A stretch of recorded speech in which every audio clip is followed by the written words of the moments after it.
What's going on, you Pokemon Savages? Welcome back to another episode of the Savage Poké Pod, episode 32. And guys, more 30th anniversary product is being opened up 2+ months ahead of time. We're going to talk about it. How you doing, brother, man? Oh, we're doing, man. Back in the old studio, back off of the multiple cross-country drives. You look fresh. Bro, I'm sure I do. I'm sure I do. I get these bags. The bags on my eyes are fresh. This is how I look when I'm feeling fresh. Dude, I'm feeling a little tired. Oh, boy. Well, welcome back. Episode 32. We're going to start off going through our favorite Jigglypuffs before we get into it. But if you are, wherever you are watching, thank you so much. If you're on YouTube, hit the subscribe button, like, comment, follow, do all the things. Spotify, you guys know what to do. Rocking and rolling every week. We love seeing the comments. Keep those coming. And we're going to read some of that stuff later, obviously. Kota, let me go into your favorite. Well, this is your favorite Jigglypuff. Yeah. So looking through it, there's so many good. I like the jungle one where it's just sitting at a tree. Mm-hmm. I like that card. It's nostalgic, but this is just cute.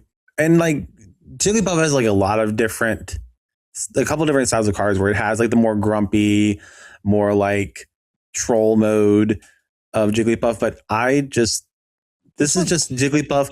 It may have already put these Pokemon behind it to sleep. Yeah. And it's just having a grand old time singing. Maybe they're just taking a nap. It's just, this is Southern Islands promo, I believe.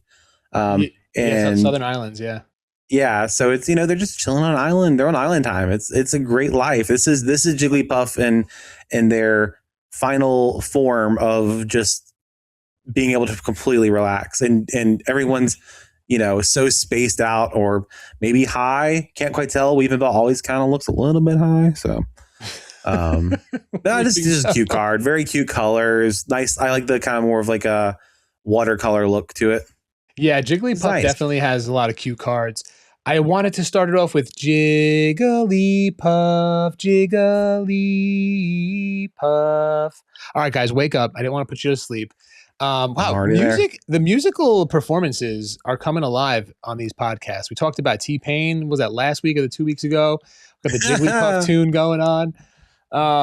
We had like Kendrick and Drake Kanye discussion. Yeah. We're getting some musical. Also, like shout out to the comments for absolutely backing me the whole way on that one. That's right. I like that a lot. Got a lot of Drake hate. Oh man, we love it here. I picked this one. I picked this Skyridge one. That's a good one. I picked it for two reasons. So I never have seen this card until last week, and it wasn't until I was going through my cousin's binder, which I saw it in there. So I do have it here. I'll put it up on the camera, but there it is. There's the actual card in hand. But yeah, it is the Jigglypuff from Skyridge. I like that there's two different colors. So is this like a shiny version of it, or is it like a? It's not, because the shiny has green eyes, but it's probably just some kind of lighting thing. Yeah, I like it. Something. I like the tones of the two tones, if you will, of Jigglypuff on here. Yeah, I definitely, out of Jigglypuff and Wigglytuff, I definitely go with Jigglypuff, just cuter. Yeah. But I did want to ask you, have you ever seen like the online stuff with Wigglytuff? Oh, maybe it's Clefable. No, maybe it's Clefable. That's like it's Gengar, the way that it is. Oh, it's Gengar Shadow. Gengar is Clefable's shadow. Yeah. Is that real, or?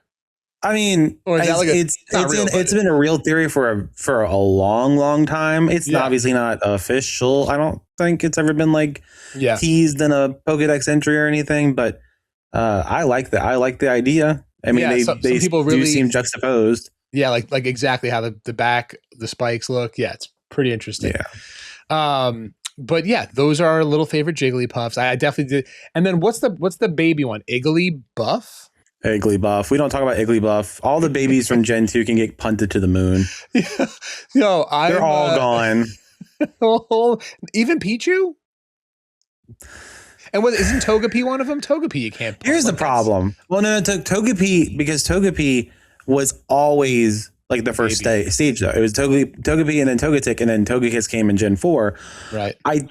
Pichu I love, but Pichu is the problem is if you allow Pichu, then you have to allow Bonsly and Igglybuff and Happiny and all these other ones that don't have any purpose. I don't like them. I don't like what they represent. I don't like babies. Because that gave us Fion, which is one of my least favorite Pokemon because it's just a lazy, bad version of Manaphy. It also gave us Mantike, which I like, but I don't like that they like retconned it to just add more babies. You know, it's like you could do so many things. Why are you just adding worse forms of them? You're just. Do you think we're going to get more babies them in this? In Gen 10, I keep hearing rumors about like more Who knows? iterations. Like, what if we get like a baby Psyduck? Punt. Moon. Guys, you heard it first. To the moon. Babies are getting punted. Babies getting punted. God. All over the place. Kota, the baby punter. I don't understand. It's one of my least favorite things is the fact that we adding an evolution, adding a branch evolution. I can appreciate, right? You're giving it a completely new personality, but it's just like fundamentally weird to have a Pokemon that's the literal mascot, and all of a sudden be like, I hear the baby. Oh yeah, did you know there's a baby form? Yeah. Where has it been? We have no clue. You know, it's just there. This is one of the Slambies that I have. I had to pick it up actually at one point. It's not even like a good grade or anything. I just like them on their way. Yeah. Actually, I like Togepi because Togepi's not a baby. The other two are on their way to the moon. They're getting punted. To be fair, Cleffa is from the moon. Well, at least Clefable's from the moon. Who knows where is Cleffa just like an earthbound version? We don't know. Cleffa was on the other side, the dark side of the moon. They found it. The dark side of the moon. Oh, man. If they give a pre-evolution to Ghastly, we're done. I mean, we said we're finally gonna have guys. We finally have the 4th evolution, and it's a baby punted. Don't care. Gone. Baby Ghastly. Bye. Gone. Baby Ghastly gone. Oh my goodness, we went on a tangent early today. I like it. I'm here for it. Here for it. All right, guys. So real quick, nothing really too crazy going on in the news cycle, if you will, but Mega X Mega Parade. And I wasn't going to share anything. We were just going to talk, but let's share it. If I could find that screen. There it is. Let's share it. I'm excited for this. This is going to be really interesting. We've been sitting here weekly trying to figure out like what this could possibly mean and what this could possibly bring to the TCG. And it isn't like all but confirmed because it says here on Poke Beach. So this set's coming out on Friday, February 19th. So real quick, just to give out the landscape, right? We've got 30th anniversary, which is literally like 2 weeks away, a little over 2 weeks away, which is crazy. Yep. The first wave of 30th, rather. And then in November, we're going to get the Delta Rain in English.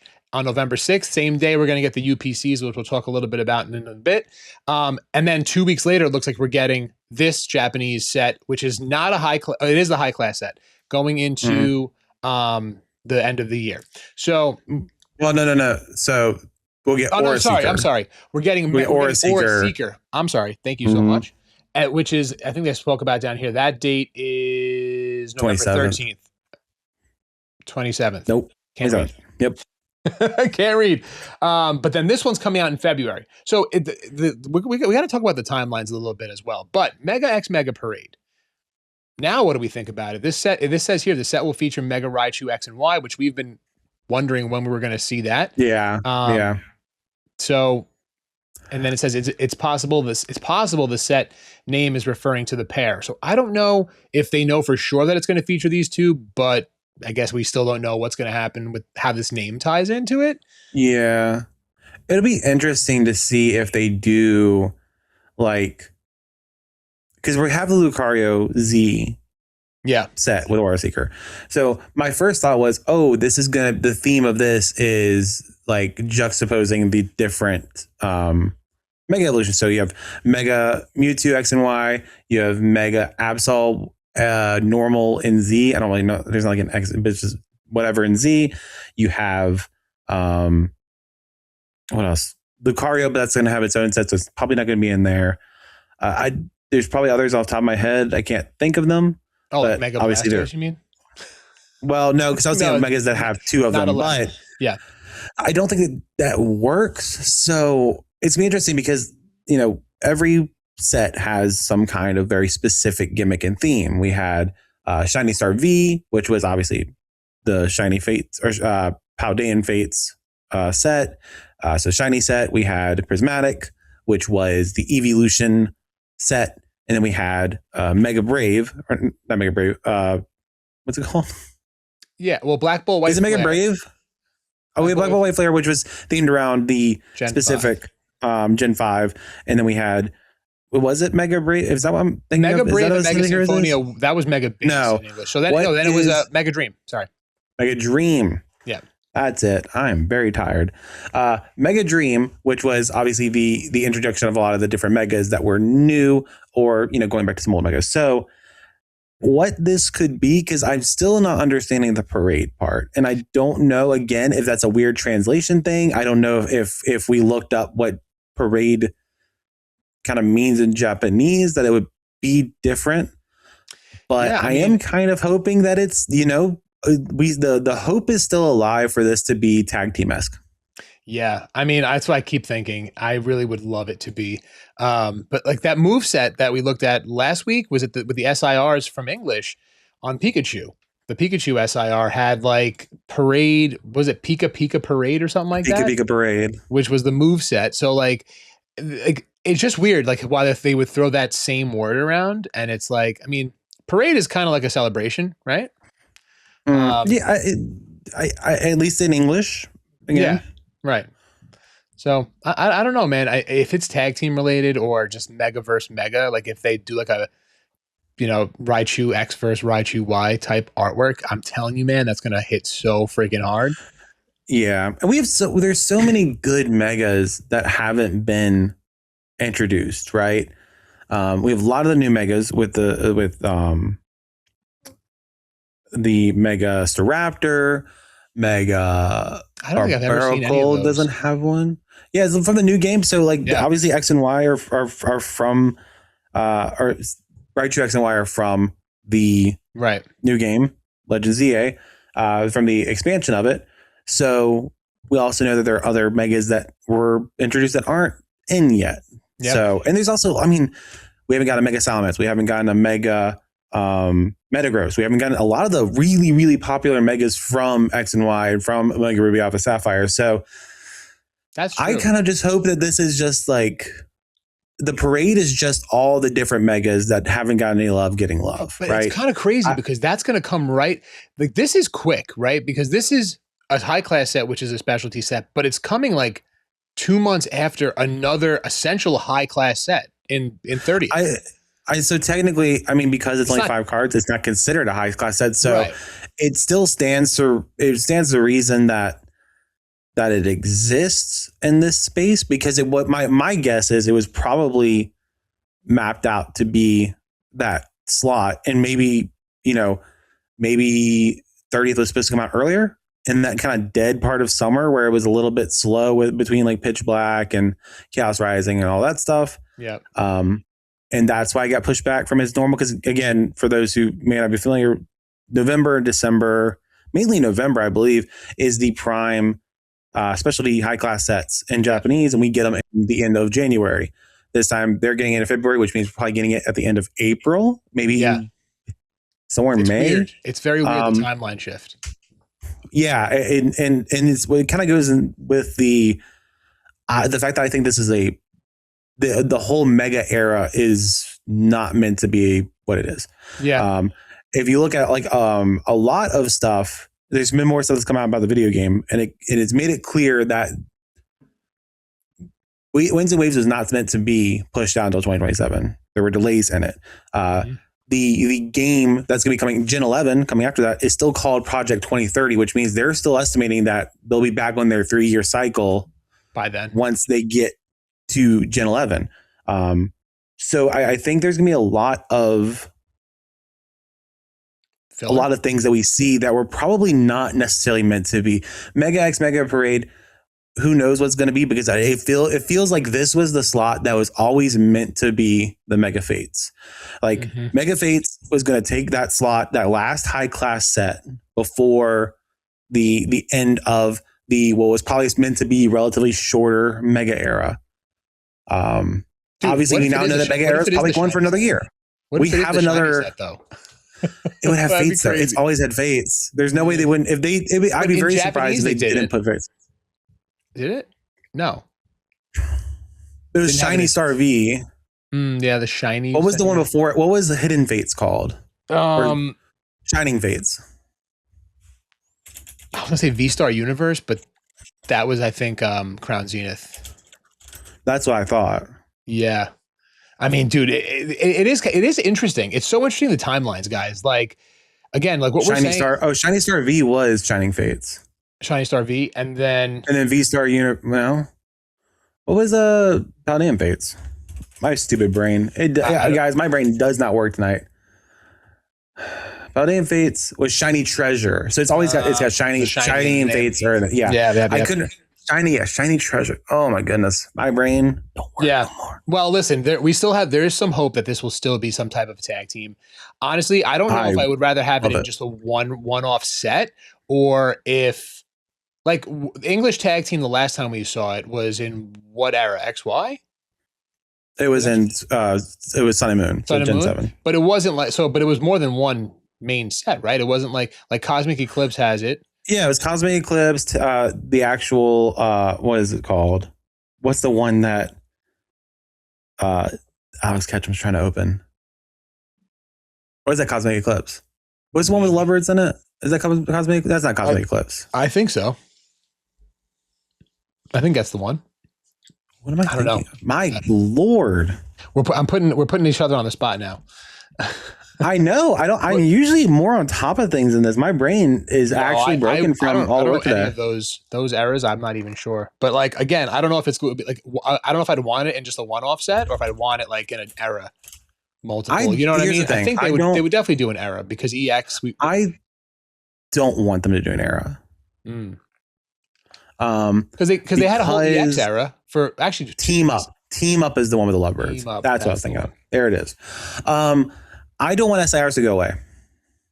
No, and they don't have to. I think I worry SIRs is that the alternate art version, right? I worry that there's a couple of different things. I worry that bringing back tag teams will probably be a little difficult in the meta at this point. I'm not saying they can't, but it would definitely throw a wrench into things because the tag teams had specific abilities that are not just normal abilities. It was like the V cards or the V Star cards or V Max. V Star, whatever it was. I didn't play the competitive in Sword and Shield, obviously, but you're looking at a lot of differences in how tag team was set up. Now, could they just do like the combo cards? Yeah, but I think tag team was such a good era. I kind of don't want them to touch it. So I know they will because they can't help themselves, but grab your nostalgia and beat you over the head with it. Looking at you, 58 Charizard base set reprint. Well, maybe they just don't call it tag team like maybe it's just Mega X Mega on the card instead of where it says tag team and it's just Mega X Mega. I'm so intrigued by this, man. I'm probably overthinking it just because that's the nature of how we operate. Well, that's what you get at this point. We see the name and we see that it's Mega Raichu X and Y, and it's like all you can do is speculate. I mean, let's be honest. That's what most podcasts are for. We just speculate wildly. Yeah, and honestly, I don't know if I would like them to continue this type of path where like the main era sets. I mean, they did 10 main sets in Scarvy and then ended on a specialty set. And like, then they went into Mega because the game, like, would we rather have them do this where they supplement different versions of the game into a subset, essentially, or call Mega Block like a subset. It's not like an era set. I think 2 years is a long time. So I definitely think that they definitely had plans and they're like, hopefully, because again, I don't have too much of an issue with the game. I like it, but I don't play the games religiously enough where I'm like, yo, they need to step their shit up to match like other games that are coming out that's drawing people. No, and they took the time now to do something. I just don't know if that's the thing, but No, my read on it is it just got delayed. It's on new hardware. Mhm. It's a lot. They're adding. It sounds like they're adding a lot of Pokemon. It's probably got megas involved. There's probably a lot of stuff to it, and they needed the extra time. Or is Who knows how Rockstar much involved, and that's why. I'm so glad I don't play GTA, but I really love watching the GTA memes. Dude, there's so much coming out with that funny. too. It's like, it's crazy. That's all they can do. It's The gaming, it's like the gaming it's world like, right now is kind of going nuts. Xbox just pretty much said like you can put your disc into like Xbox Series whatever, S or X, whatever, and then you can have a digital copy of it just like that. And it Yep. moves with the disc. So like if you sold that disc, the next person gets it. And now it's like, wow, they take that PlayStation. I'm like, oh boy. But yeah. yeah. Yeah, So like yeah. this whole lineup, man, is like again, screwy. Yeah, the 16th, 30th, we got November 27th, Aura Seeker Japanese, and then the Delta Rain in English, and then this Mega X Mega in February. To your point, we'll probably get that either a month or two. So you figure around March, end of March, early April in English somehow. Again, that throws off everything. Like that's a specialty set now in April. Like we've never, right? Yeah, but it also makes sense if you think about it, because we were just talking about Scarlet and Violet had 10, you said, main sets. So we were already up to Delta Rain is going to be the 7th or 6th? 6th. Because Pitch Black was 5th. 6. Yep. So, and we know we have Aura Seeker, so whatever that's going to be in English will be 7. Do they want to have more sets in Mega than they did in Scarvy? You know, like given my personal assumption that this was meant to be a 7 to 8 set block with a few specialty sets, and then it was going to transition over into. We might, dude. Actually, now that you say that, because two mega sets in 2025, 4 in 26, another 4 in 27, which would bring them to the end of 27. Game comes out. I really wish they do a universal release with Game and TCG, but Game comes out. Never will. I hope they don't. I truly hope you never get that, because I would be, because they're trying so hard with all of this, making sure that things don't get leaked with the game. Yeah, they know how bad the TCG is. They will, if they do that, that'll be the biggest blunder ever, because they've done all this work to try to not have the games leak. Yeah. And then it's like, look at all these new Pokemon, because the TCG always leaks a good month ahead, or in the 30th anniversary case, 2 months ahead or 3 months ahead, or however long we were seeing those things out. So no, please never do that, Pokemon. Don't listen to him. We don't need that. We should take this opportunity now to go into the 30th. We don't have to. The early openings. We don't have to.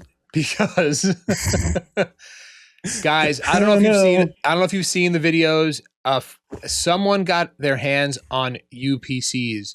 Again, the UPCs don't drop until November 6th.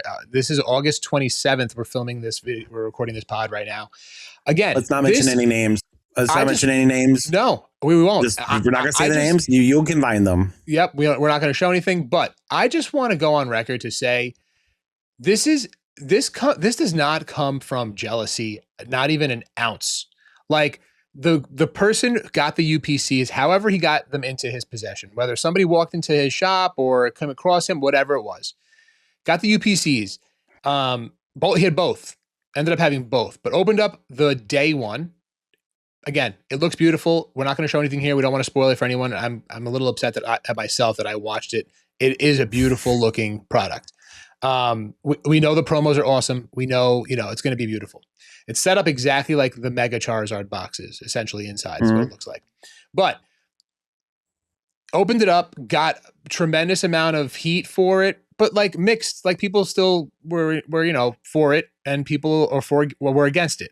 Came out with a video like saying, this community is the most toxic community, people wishing death upon him, all this stuff, being arrested. Now, I'm against that type of talk. Like I wouldn't wish death upon anybody, or for harm to anybody. However, there's been a lot of 30th anniversary products being opened up this year, which is a huge problem in itself that we've spoken about.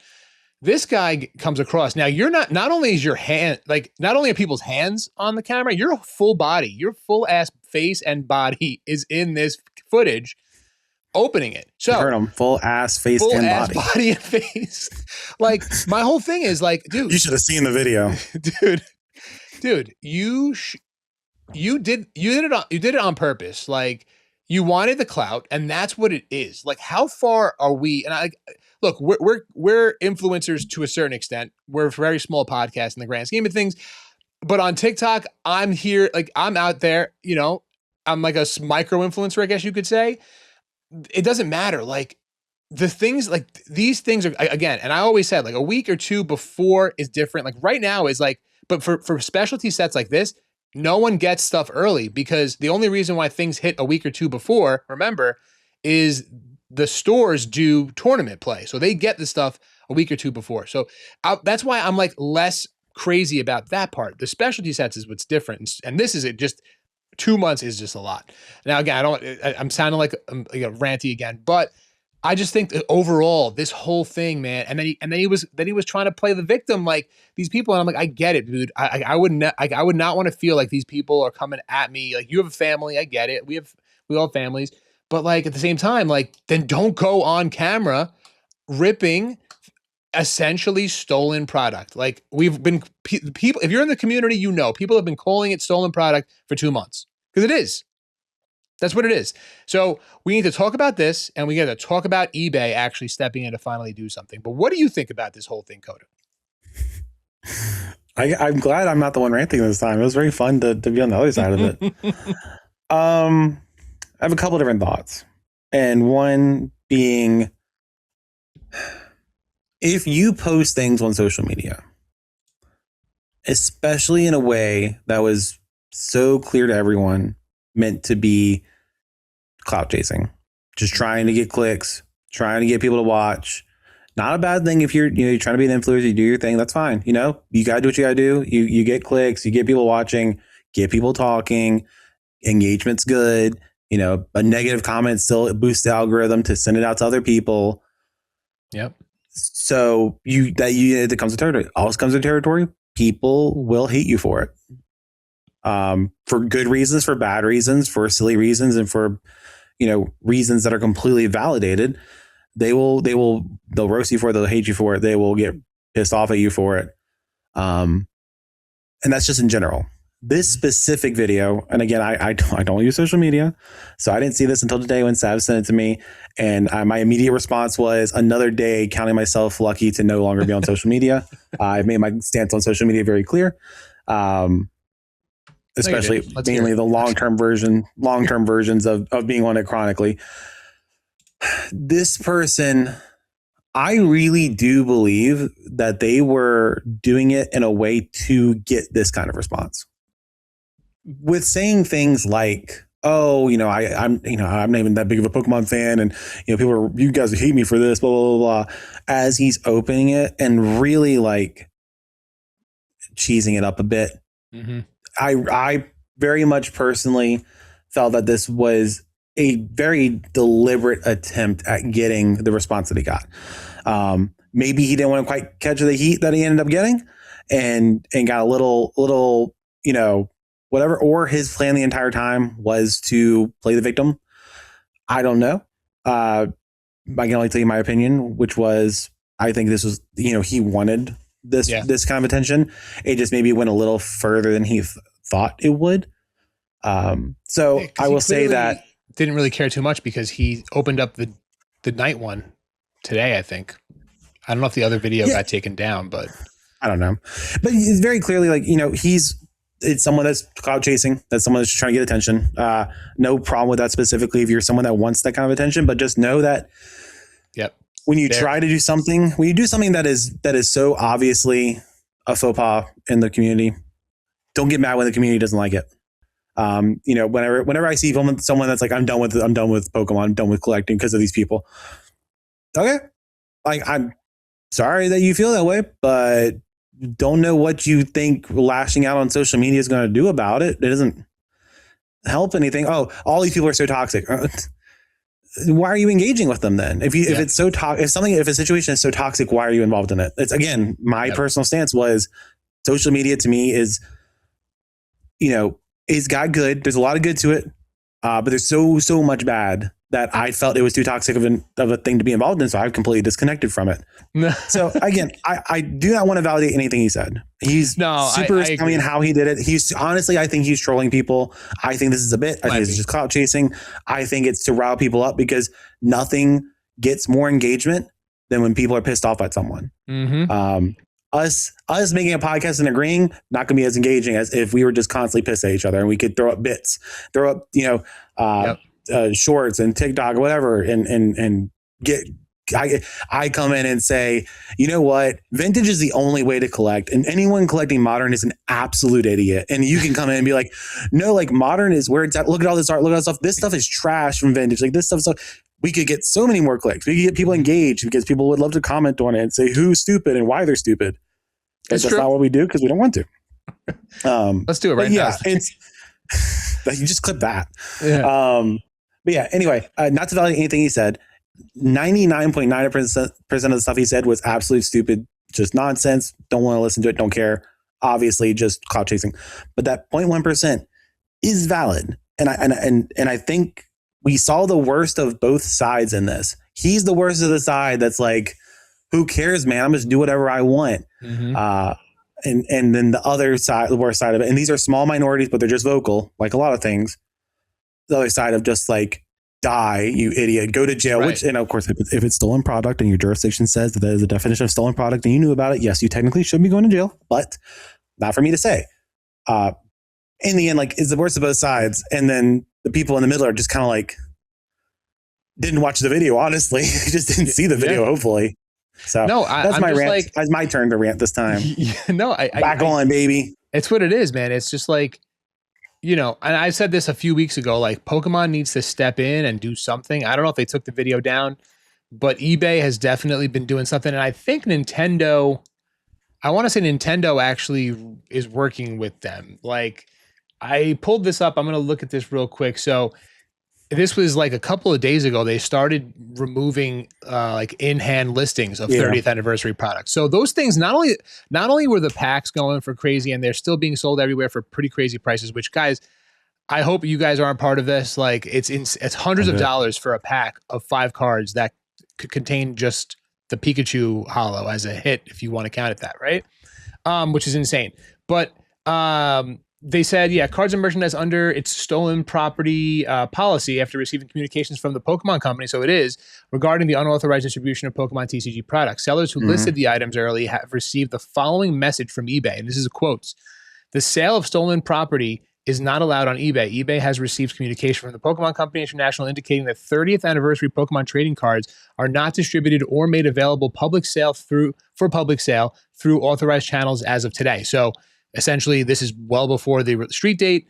So to help ensure compliance with eBay policies and intellectual property rights, we recommend that this item not be listed or relisted unless documentation can be provided demonstrating that it was obtained through an authorized and legitimate source.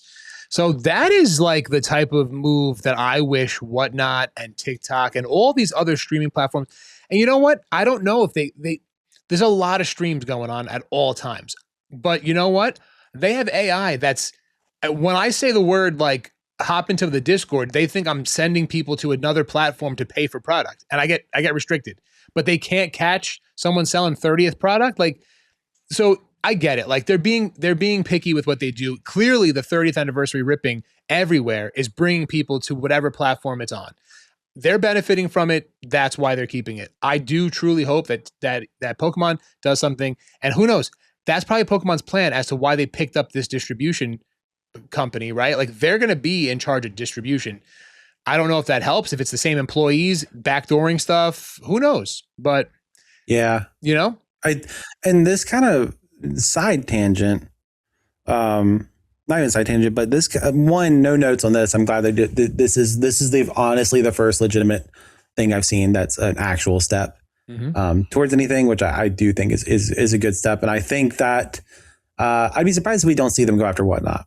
I don't know quite what the policies are on Whatnot that would help them have an enforcement on it, nor do I know how they would be able to do that, because if it's AI based on words, and you could hypothetically work around that. They already do work around that with certain things. Yeah. There's screen recordings of who the people are, like who has been ripping this for 3 months. Yeah, it's probably going to be reliant. And again, on that, you still have to be able to make sure that you're able to filter through potential AI slop that is made to make it look like people are doing that. Because again, we live in a society where that is a very prevalent issue. Yep. So that's going to be a little more difficult. But I do like seeing eBay with it being, probably the most convenient way to get rid of a lot of this stuff without having to, Pokemon came down directly yourself with them. Like, yeah, that's huge. I think this is a huge step. You know what? Side tangent again. Someone mentioned that we don't use filler words, and I've used so many ums in this one, and I'm conscious of every single one. So shout out to you. Right. I'm never going to be able to move past this. It was the word like. Stop saying Gosh, like, dang it. All right. No, I do that too sometimes. But I'm like, I was like, wait, did I not say a million times this one? I feel like I use a lot of filler words, but I think we may have. We're usually probably on more of a roll. My brain is actually mush from everything, so we're gonna push through.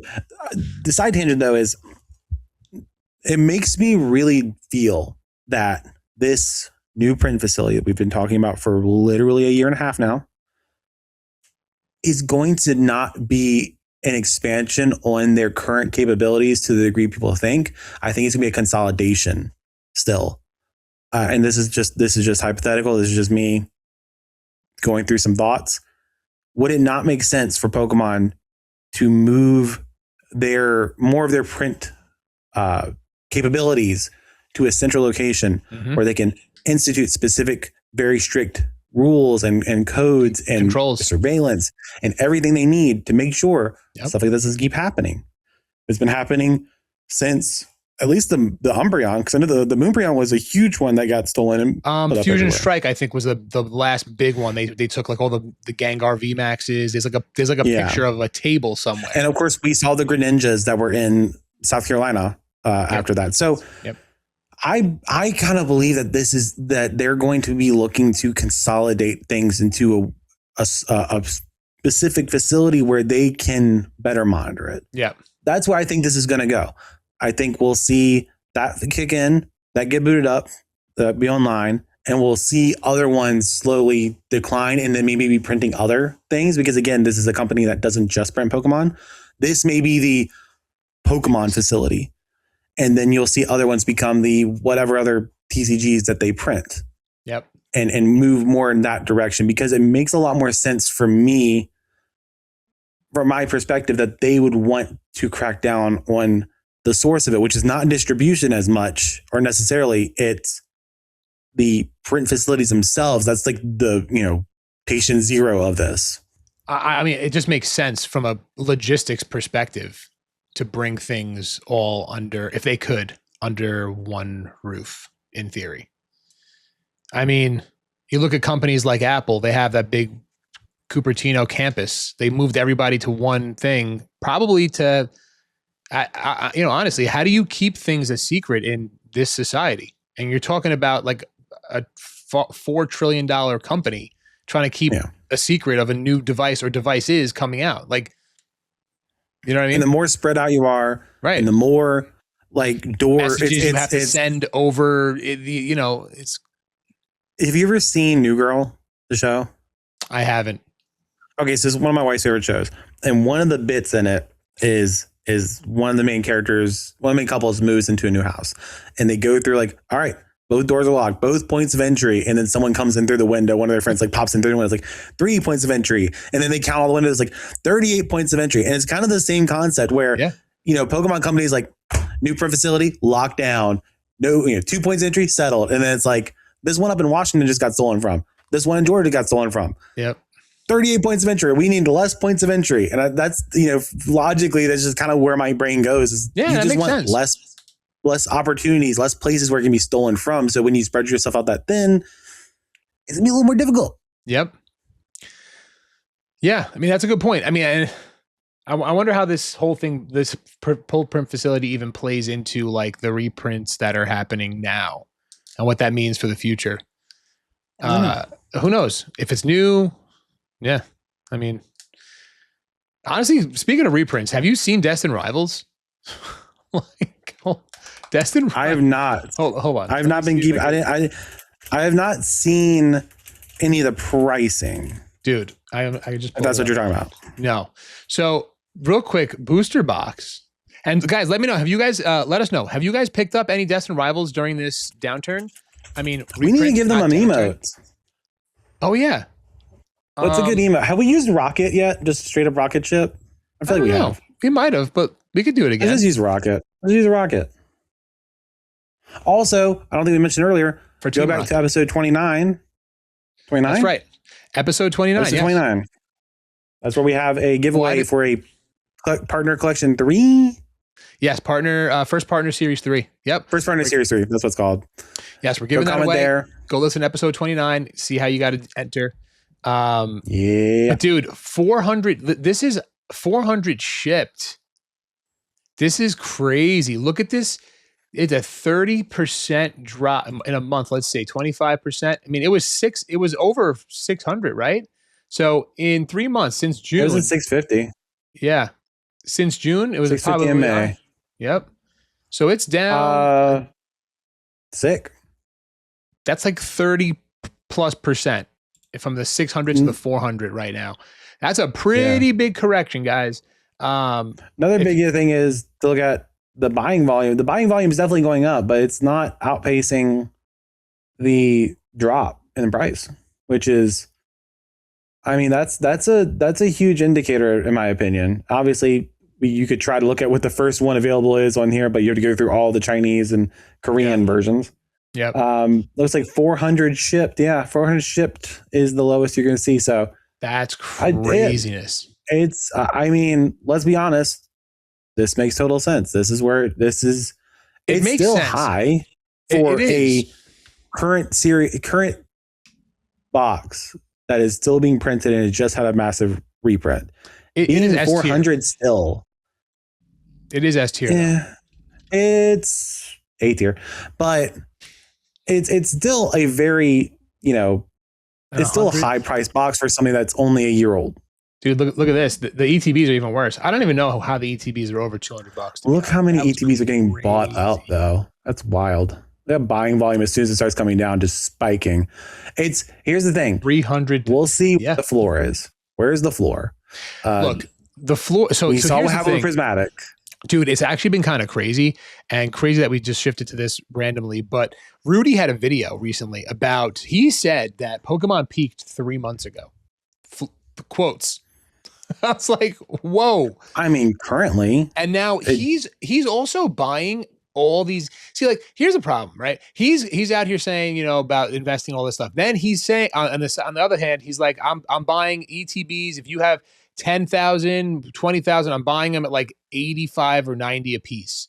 So, and he knows these botters are reaching out to them that have that, which is crazy to think about. How much of this product they actually put out there, right? And it's nuts because it's going to big box stores, but directly going to botters because nobody, us, regular people, can't get this at big box stores. You can't. You try to get it online and you cannot. So essentially, Pokemon is just giving this to botters. Now they're sitting with the product, and then you have someone like Rudy who has this buying power, and it's like, wait, like, yeah, I mean, don't get me wrong. I've definitely bought stuff from botters for sure. Because there's no way regular people would have, when I'm buying stuff just that I need because I don't have anything. So that's technically part of the problem. But then you have someone like Rudy who's buying tens of thousands of volume of this stuff at these high prices. It's kind of crazy. I don't know, man. Like what scares me the most, guys, and look, I think Destined Rivals is a phenomenal set. It's definitely my favorite set in Scarlet and Violet, followed by Surging Sparks, and I've always said this. But being that it's how it's being reprinted and coming down, this makes me nervous about the people that are holding these more modern than this. Obviously, it's mega era sets, and we're starting to really see a trickle down effect. And honestly, we didn't really anticipate to talk about this, and I don't know how much we want to go into, but modern Grail cards are really seeing a decline right now, and it's kind of crazy. Mega Gengars, the Trikachus, 50% declines in PSA 10 values. That's insane. You're buying those for $4,000 several months ago. They're like $2,000 right now in a PSA 10. So, and we were definitely saying then, it's not can't possibly be worth it. That's exactly. And at what point do you say, all right, maybe I'll pick this up if you're looking at it? I forgot which one of the listeners said to us, like, I'm looking to get the Mega Charizard. And we both said, if it comes in down to the 5 to 550 range, it's a pickup. It's coming down right now. I think it's in like the 700 range. We can pull it up. However, Phantasmal Flames didn't get a reprint yet. So here's what's happening, right? In the landscape of reprints, Destined Rivals came out last May. Then we had Black Bolt White Flare. Then we had Mega Base and then Phantasmal Flames. If Destined Rivals got this huge reprint, don't you think for a second that they're not going to reprint Mega Base, Phantasmal, Ascended? Now, you might not get Ascended ETBs, but like, who's to say? You can't look back and say, you got prismatic ETBs. Very good. Very possibly could be. I was thinking 151. You didn't really get a lot of ETBs, but 151 came out at an odd time. Different era. And it was like a little slowdown, like whatever. Prismatic, we've got ETBs enough to feed a third world country. The amount of ETBs we had. Like, I hate to be the worst analogy, but you know what I'm saying, guys? Like, we got so much. So here's my thing. Like, and to be honest, like, all this modern stuff is expensive. It's going, and I'm not trying to instill fear in anybody. If you have this stuff and you truly believe in it, because I think these sets are great. I don't have huge positions as far in looking at my investment side of what I'm doing in the space. I only have like a booster box case of each set. Now, seeing what's happening, I was going to keep a booster box case of Perfect Order, Chaos, and Pitch. These are going to get reprinted. There's no way they don't. There's 3 more years of this set going to be out in rotation. We're definitely going to see more. Based on what we just saw with Destined Rivals, we're definitely going to see more booster boxes. So what's happening right now? Everyone's offloading. The reason why the price of Destined Rivals is going down is because, look, I told you guys, I got 2 cases of ETBs and I got a case of booster boxes. The ETBs, I sold all of them on TikTok. TikTok had this crazy promotion. People were getting Destined Rivals ETBs from me. They're paying $30. TikTok was funding like $90 to $100 coupons. I don't know how people were getting it.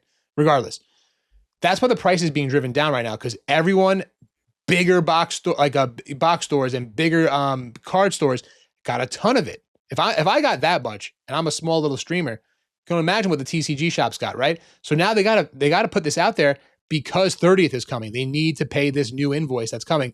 Which, by the way, I got an email today saying they're going to charge me 2 weeks early. They don't want to have any possible screw ups with people's credit cards and what they're being really, really careful of how they do this. They said that Pokemon doesn't want to have it until the street date, but we got to charge you early regardless. I'm going everywhere, but we're starting to see this now. And that's what's driving these prices down. That's what drove Perfect Order, Chaos Rising, Pitch Black down. They all got second waves at the same time, not as popular sets, and they start to get dumped. And it all happens together, right? Scalpers can't make the money, so that's sitting on the shelves in box stores. You're not really seeing that product, so other money's going to other product. You know what I mean? So it's like a whole cycle of stuff. But all this to say, if you believe in this stuff, which I do, I love Destined Rivals. I kept the booster box cases, and I sold the ETBs that I got, and that was it. I mean, I'm definitely seeing more stuff coming out and all the mega era sets, and they should. I just don't know how it's going to affect everything and how deep people are into the investment side. I just don't want you guys to get hurt, but yeah, never be over leveraged. That's really what it is anyway. Like, don't go in more than you can afford. But, to continue this on, these modern era grails are taking a hit. They are because of all this stuff. So, is it a summer slowdown? Yes. Is it a summer slowdown? The problem is with the summer slowdown is the idea is that it's going to recover right after it. And there's no guarantee that it will. We think the 30th anniversary will be very popular, and it very well may be, but Aura Seeker, Mega X Mega Parade, we don't know enough about them to think there's going to be anything super crazy in them. Obviously, Aura Seeker is probably going to be another small, set like we've been seeing. Mega X Mega Parade, if they bring back Tag Team, it'll be really popular. But again, Sun and Moon era was not a great era for Pokemon cards. Just wasn't. It wasn't. It was not a hot era. I mean, fantastic sets. Yeah. But that during when it was being printed, not a hot, commodity as to the same degree that we're seeing now. So Yeah, Well, we'll see. I'm hopeful for it. I hope it comes down. Honestly, I still am of the opinion that I hope that we don't see the prices on celebrations anywhere remotely possibly close to where they're selling at now. Yeah, I mean, look, Nostalgianomics put out a video. I don't know if it was today, yesterday. I watched it real. It was a quick one, but he was the premise of it was we as a community have put so much pressure on the 30th anniversary as a set. Like, there's so much like, oh, the 30th is like everything is riding on this set, right? Like we all know it looks phenomenal. But who knows what's to happen after that fizzles out? Like, it's already starting to fizzle out because people were opening it early. We don't know what the pull rates are. And people are saying that they're pretty easy. Again, not enough data out there to see. But like after this, to what you just said, Kota, you don't know what these other sets are going to be. Now, maybe we just cool off to where it's okay for people to find this stuff and actually open it and do that again. Does that change the whole landscape? Absolutely. Absolutely. Yeah. I hope for the day that we don't have discussions about someone opening stuff they shouldn't have on whatnot or whatever. Cause honestly, I hate it. I think it's ridiculous. I think a lot of the stuff that's happening is ridiculous on both sides, but from the prices to the reaction to the prices, it's both, it's honestly both ridiculous. Yep. Yeah. I think we're seeing two loud minority extremes on both sides, and the people in the middle are kind of the ones that are caught. We kind of look around like, I don't know what to do with this. Those are the people I genuinely feel bad for. I feel awful for the people that are just like, I just like this and I'm still involved, but I don't really want to be involved because it seems kind of like risky to be involved. And whether that be people stealing stuff, people lashing out and doxing and doing all this nonsense because they don't like someone that sold something for more than they think it's worth or all that kind of stuff. Yep. It's both sides of it. And I do hope that we see it go down to where it is more accessible, because I think the 30th anniversary looks cool. I think it's got a lot for a lot of different people, from the vintage lovers to people that love modern stuff, a lot of cool stuff in it. I really hope it's more accessible than it looks like it's going to be off rip. We'll see. And don't forget, guys, like, just because this is the 30th year doesn't, like, we're going to get product next year too. Like I mean, again, if going based on what they did in 25th, but they just based on what they do all the time, like they've printed 25th anniversary into the following year as well. So, it's the year that it's in. So like you technically have like a year to celebrate it. So, but yeah, I don't know. We are putting a lot of pressure on it. I think mentally, if it fizzles out quick, I think a lot of people will leave. But guys, I just want to, before we go into, maybe we'll go into the Take Purge after this, but I want you guys to know that if you have any questions, if you guys are new into this space, because we definitely had some people, I definitely seen some comments. If you're new in the space and you're feeling a certain way, you have questions, do not hesitate to drop a comment on the videos. DM me on Instagram or TikTok or wherever you're at, or Kota on those platforms as well. You can find him. He's saying, no, you won't find him. Actually, you won't find him. Yeah, you can. I will say I answer messages when I get them in comments. That is just the extent of which I am involved. You don't doom scroll. You don't doom scroll anymore, which is good. But I don't scroll. I don't. If I'm honest, I don't even side. I don't even like positive scroll, because a lot of people that I'm like, I just found out one of my good friends from back in the day is like having another kid. I'm like, oh, I didn't know you had one. I didn't know you had a kid in the first place. First one. What do you mean? What do you mean, baby number 2? What happened? No, hold true. on. How do you stay up with everything? But like, that's what I mean. Like, I just don't want people to like hear what we're saying and just be like turned off or scared or nervous. If you have any questions, guys, this is a super chill. Obviously, you guys have seen how we are. We're super chill. The environment here is meant to be positive, and we want everyone to have a positive, outlook into what's coming, and everything, all sorts of the TCG, the games, all the stuff. So, I'll even say, like, you can have a pessimistic outlook on certain things and still enjoy it, right?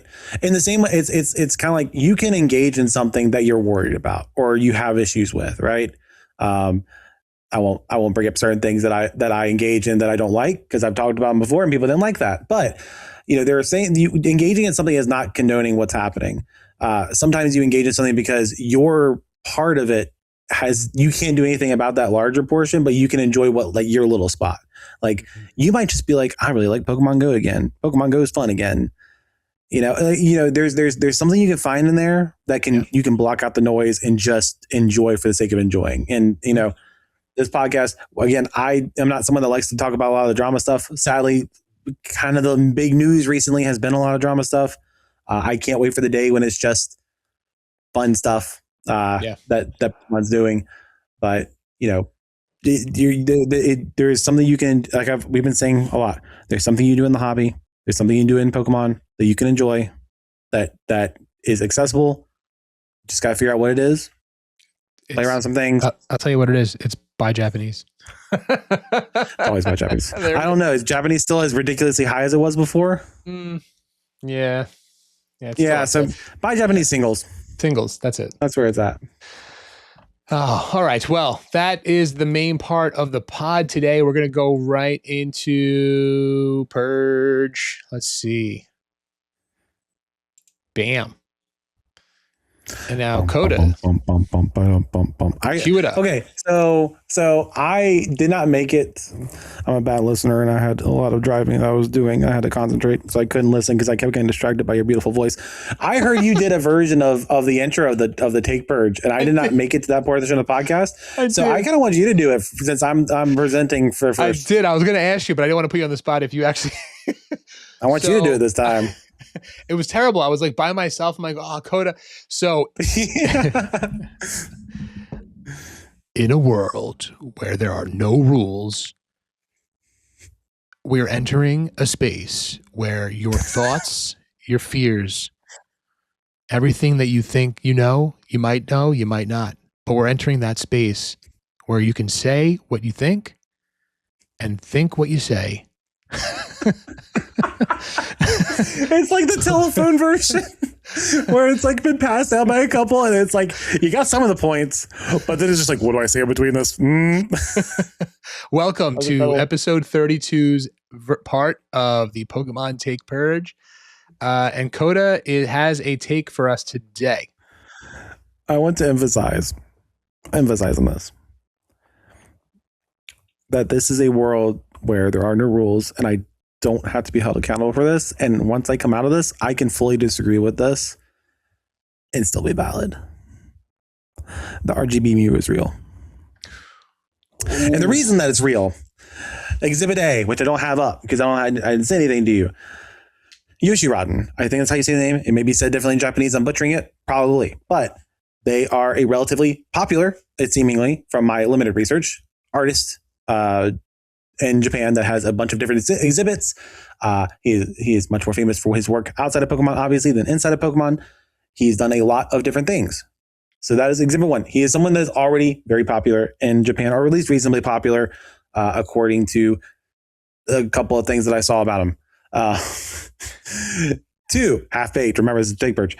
2, in one of those exhibits, he had something called the Signal RGB, which was a complete digital screen layout. I think it's like 60 different screens laid out with different colors and different patterns and stuff on them that were relatively reminiscent of what we saw in the fake or not fake, maybe Mew. The RGB being representative of his project, and the whole thing being another piece that he was proud of.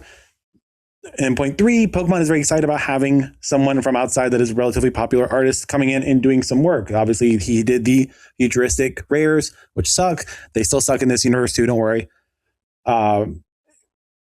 You are muted, sir, so you don't get to say anything. You're in the other parallel universe. You can't say anything. The same artist did those? What? Did you say the same artist did the futuristic rares as the Yoshiroden did all the futuristic rares. And his name is listed on the maybe fake, maybe not maybe fake Mew. So RGB being representative of one of his bigger project works, and the colors matching to some degree, to a relatively firm degree. And then if there's more Mews like this, and it's just one of the Mews, they could probably all tie into this art project. So it's real. and I can make it, and I have evidence that makes it make sense because we have relatively famous artist that has a project called Signal RGB that Pokemon is very excited about having be a part of this, and they wanted to feature something very unique and very special because of this artist, and that's why they decided to do these secret versions that are specifically representative of his project. That is my Take Purge. It is real. Let us all cry a single tear of remorse for this being real. Dang. Back out of it. Dang. Guys. So I wanted to talk about this point today, regardless, and that's why I decided to make it the Take Purge. Wait, sorry. Is that an Eevee hanging from your thing? Is that new? Yeah, it was. It's been hanging in my car for a while, and then I sold that car, so it's going to hang here for now. It's going to bring a bit of levity to this, as you can see. This sad podcast. Eevee is the only one that is happy. There you go. I wanted to bring this up because this is a point I saw on Poké Beach. I can't remember who commented it. Shout out whoever commented that. That there is this project called Signal RGB. This art installation that he did, and Pokemon just put out a video like talking about getting to work with him, and a lot of excitement, a lot of seemingly this is someone that is more popular in Japan as an artist outside of Pokemon, and bringing them in was a big deal. So I firmly don't believe this is real. I think this is a very clever fake still, because I've seen no evidence to the contrary. And until I see proof that it's real, I'm going to assume that it's not. I have been assuming that it's not the entire time. I don't believe it is. But sure. Will I be 10% less surprised now? Absolutely. It's not made me believe in it more. It's just softened the shock if it's not. I will still be surprised of this for multiple reasons. One being Pokemon being so tone deaf as to bring in a super secret special rarity in the midst of the most, what they may call boom, but many call crisis of people not having accessible product, and then making an already hyped product even more ridiculous to get to. Two, it's so gosh dang ugly. It is one of the most hideous things I've ever seen in my life. It is truly an abomination to art, into Pokemon, into cardboard. Three, they've never done anything like this before, and it does seem like an odd decision to do that in the middle of an era. So I firmly believe it's not real. Hot take purge world. My brain went, oh crap, that makes enough sense to make me think that there's a possibility that I will be less surprised. Not that it makes me think that it exists more, but now I see the logic in why it would exist. So it will be like instead of being like oh my gosh, it's actually real, it'd be like, oh my gosh, why does this exist? This is still stupid. I understand the vague reasoning, but it's still stupid, So it's like, I just kind of on the spectrum of belief, I still firmly don't believe, but like the surprise meter is a little less extreme. I mean, it would be truly a secret rare, especially if it's not in the ETB book, right? Like that, you know. So like that's something that we never really had. Like we just had the monikers like secret rares and this and that. And it's not really that rare. I mean, I wanted to give a Take Purge that was truly something I don't believe, but the lizard part of my brain that's like just running on like instinct is like, that makes sense. No, like if you told me that was the reason, I'd be like, I understand. I still hate it, but I understand it. So it's like it was just enough of a dial turn to be like, I hate that I hate that I'll be less surprised. I still don't believe it's real, but my walls are getting slowly beaten away at by what little logic exists out there. Now it's a very small pebble that's getting thrown. But as we get closer, we start seeing more of this stuff. It'll continue to get worse and worse until hopefully it is proven wrong, or sadly, we all cry about the fact that it's real. Yeah, because I hate it and I don't want it to be real, and I refuse to believe it's real until you pull it, I pull it, or someone that we trust pulls it, or PSA grades it, or we start seeing actual 4K video of it. I won't believe it then. Like if you see, I will not believe it. I will not believe it until I see someone that has legitimate, either I trust or has legitimate stakes for beating into a lie. Like, so we need to have like Deep Pocket Monster, Somebody if of that Pat nature. or Leonhardt, who I don't watch Leonhardt, but if Leonhardt pulled it, or someone that like, What about if they PokéRev? fed into the lie, it would be huge. Who? PokéRev. I forgot about PokéRev. I've never watched PokéRev. I know haven't he watched him exists. in a I just don't while watch either, him. actually, now that I brought that up. I don't watch him. I don't watch Leonhardt. It's just not my style. You know, I like Pat because I think Pat's personality is like, Yeah, he reminds me of a lot of my friends. He's a great when I was in college and stuff. So storyteller too. he's just fun. He's He's engaging. a phenomenal storyteller, and as a videographer, I really appreciate good storytelling. So I don't feel like Leonhardt and PokéRev do that. But yeah, until I see someone that either has real stakes to being exposed as lying, or that I just intrinsically trust, pull it or grade it or whatever, or Pokemon finally comes out and says something, because I think they're gearing up to say something. They have to be. They should. Well, okay. So that's a good question. What do you think now? Now that you'd already known a little bit about the RGB thing. Yep. Because we mentioned that. Where are you at now? Because I know we briefly talked about it in the hotel, but I was also very tired and having a hard time hearing you through the very bad hotel internet. So right now, let's start with give me a percentage of 100% is real, 0% is not. Where are you at? I think that, unfortunately, I think it's 90% chance that it's real. Unfortunately. Oh, that is so okay. Heck? So I'm at like 95% that it's not real. Sorry. 95 right. We're on the opposite spectrum. It's not real. Yeah. Because and maybe it's naivety of me thinking that Pokemon wouldn't do something that's stupid right now. That would be not stupid. It's not stupid because I like the concept. It's tone deaf. And I've never said that Pokemon's, exactly tuned into what's happening, but it would be in my opinion, such a backtrack from what they've been talking about trying to get product. We want product in people's hands. We want people to have access to it. Like all this, we're going to print as much as we can of it. And then you go and put like an extended rarity that's even more rare than anything else has ever been. Yeah. In the set that's already, ridiculous hard to get to. Yeah. And they knew about this. When they printed this, they knew this was happening. This was probably printed a year ago or 6 months ago, and they knew this was happening. Yeah. So no, in my opinion, it's like they've never done it, and it'd be so tone deaf that they couldn't possibly do it. And it is truly hideous, but also I think the art installation is also stupid. Not stupid. That's strong. It's true, but it's strong. I just don't. I'm not the audience. I'm not the audience for it.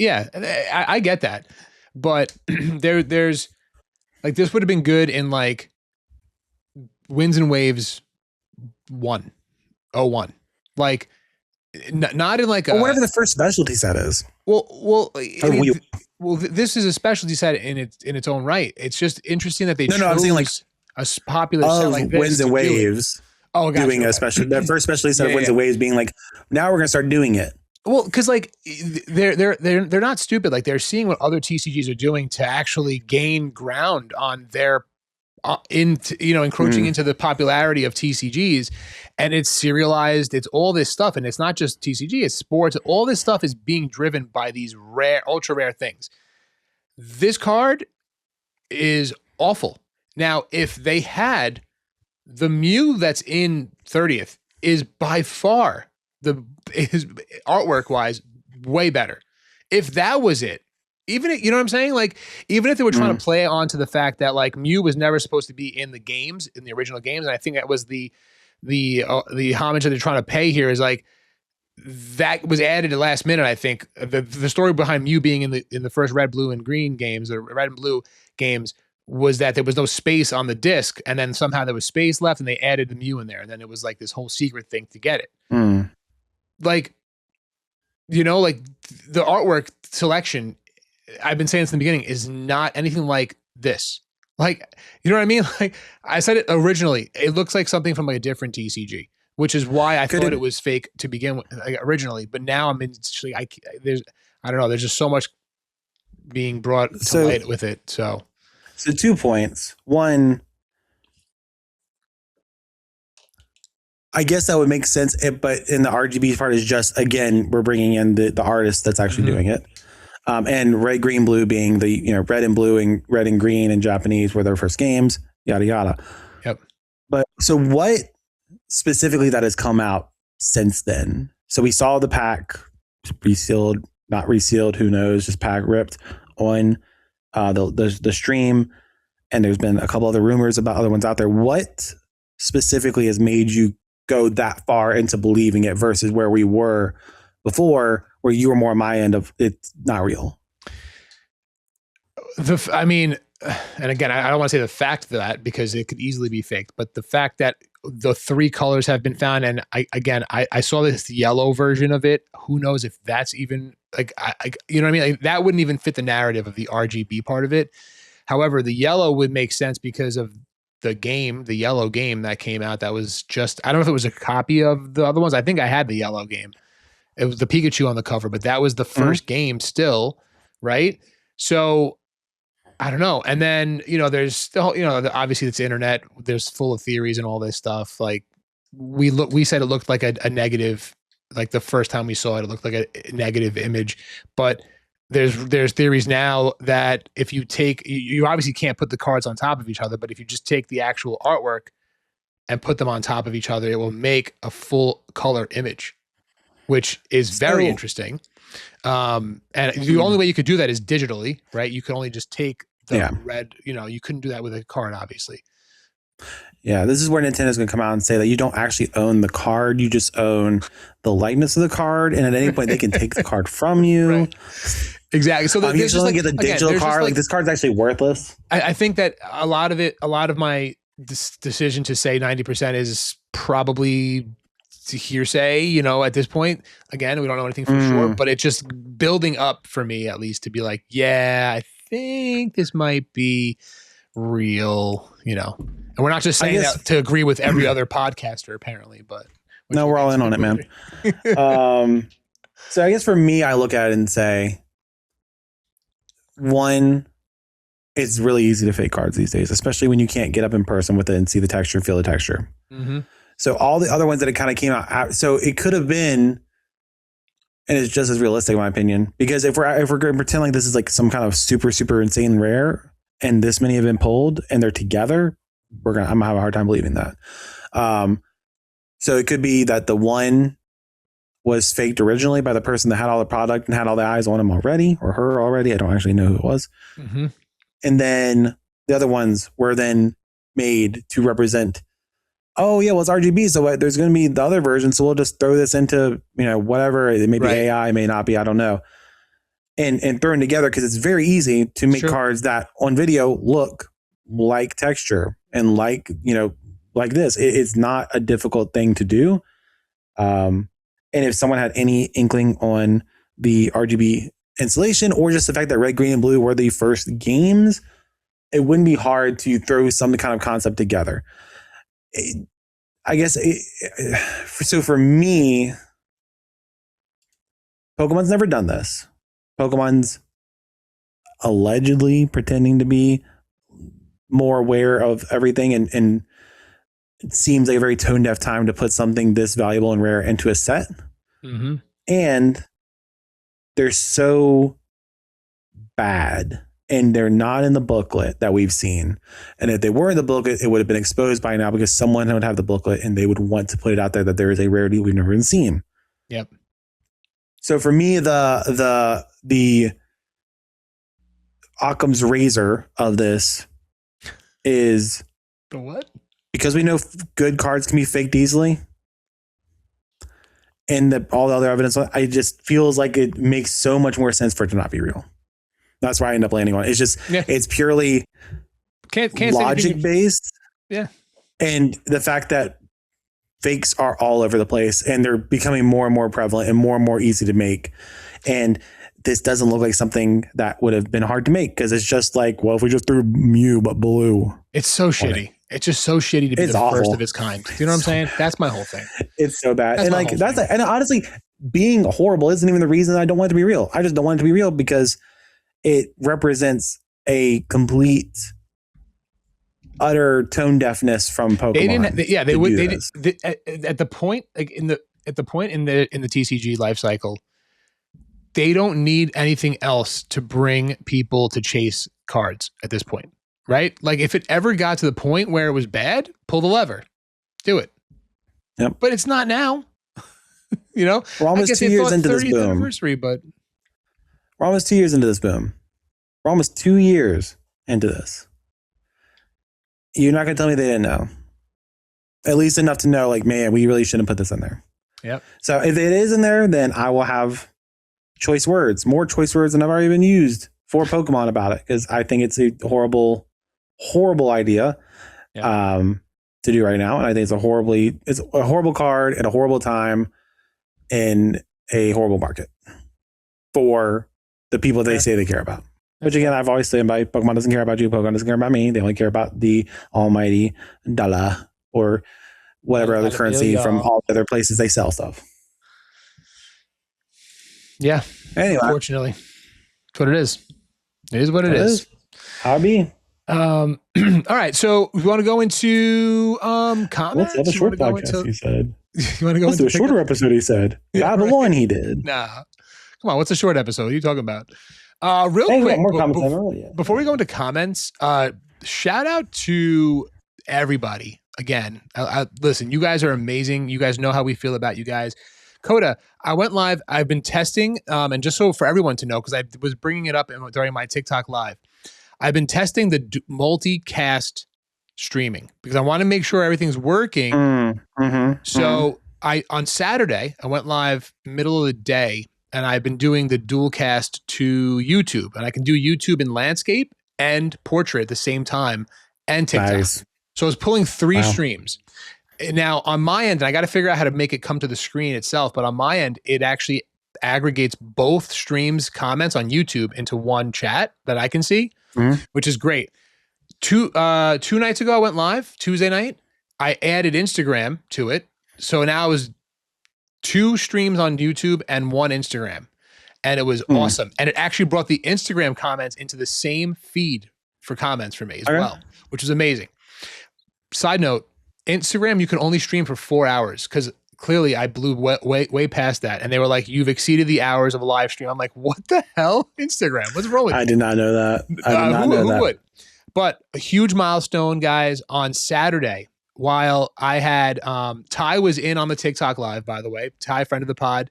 He was in the TikTok. He actually went on a couple of pitch black breaks. First time he's open pitch black, he said. On the YouTube side, we had, why am I blanking on it? Ty, we had, Ty, the Discord that we were in all together with the Rare Candy. Yeah. I'm blanking on his name. The guy that started it. Why am I? Harrison. Hello. Duh. Okay. So Harrison was on the YouTube video and he was like, what's up? Oh, good. It was great. So I he was talked there. in a while. Ty was over there. He was like, yo, tell Ty I say hi because I'm like reading all the comments. My bad, That's Harrison, funny. forgetting. I blanked on it. But I was trying to think of his handle, which is like it's changed a few times. That's why I was like trying to remember. Harrison. Yeah, I think it is that now. So so he was there and he told me we surpassed 1,000 subscribers on YouTube on that live stream.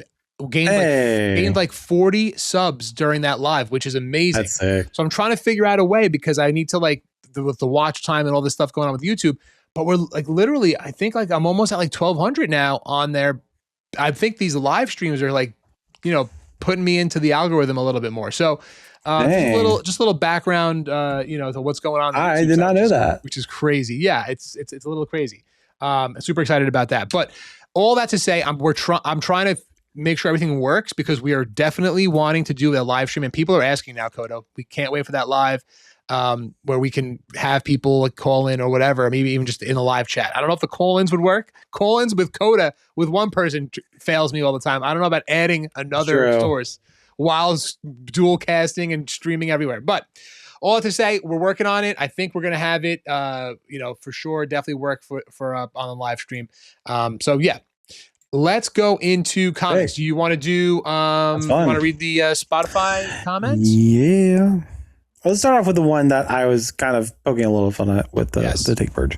Yes. James Money One said, I don't know if all these podcasters or investor bros are in on this whole RGB Mew nonsense. Like, is it one big joke or do they genuinely believe it's real? Because if it's the latter, I'm going to stop listening to gullible people and this podcast. So we're not gullible. You're just going to stop listening to us. If that's the case, because it shows that y'all aren't able to form an opinion of your own, and shows that you don't care for the card art as a whole. If this is able to make you think it's real.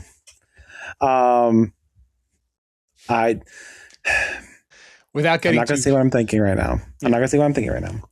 But I will say, James, it is clear that you don't listen to other episodes, because I have been saying vehemently, and still to this day, as you can hear, that I don't believe it's real until I see it. I will not believe it's real until I see it, because it's so bad.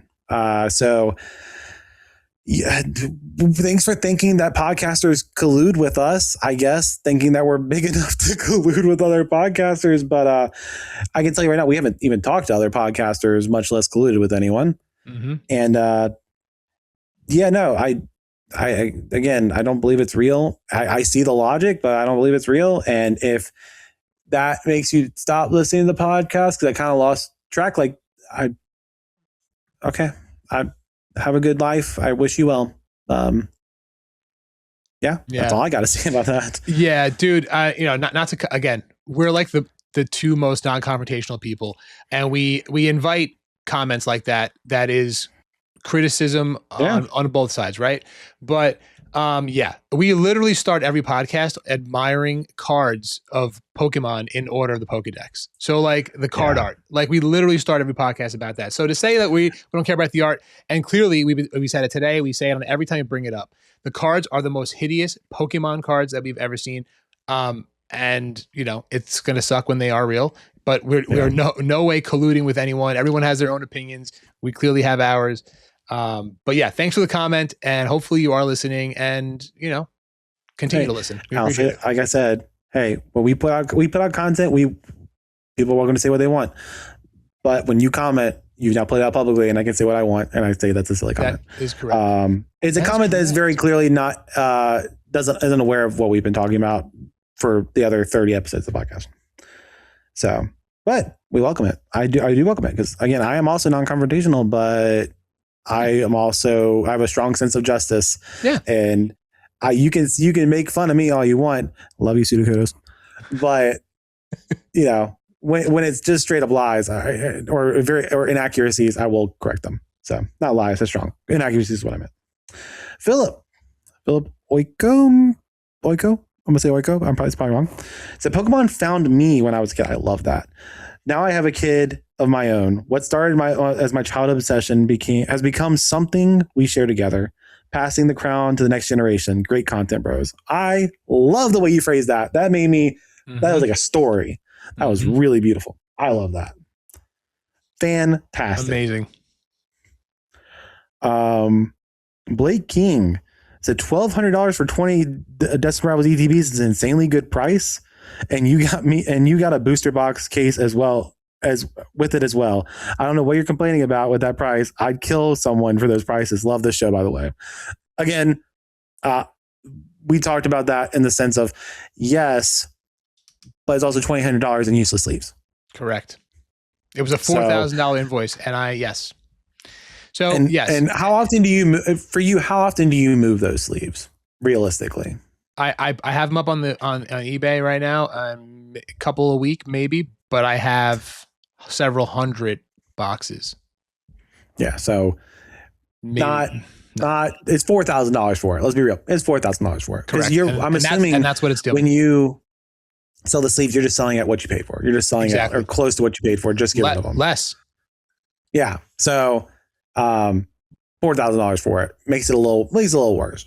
Makes it a little bit worse.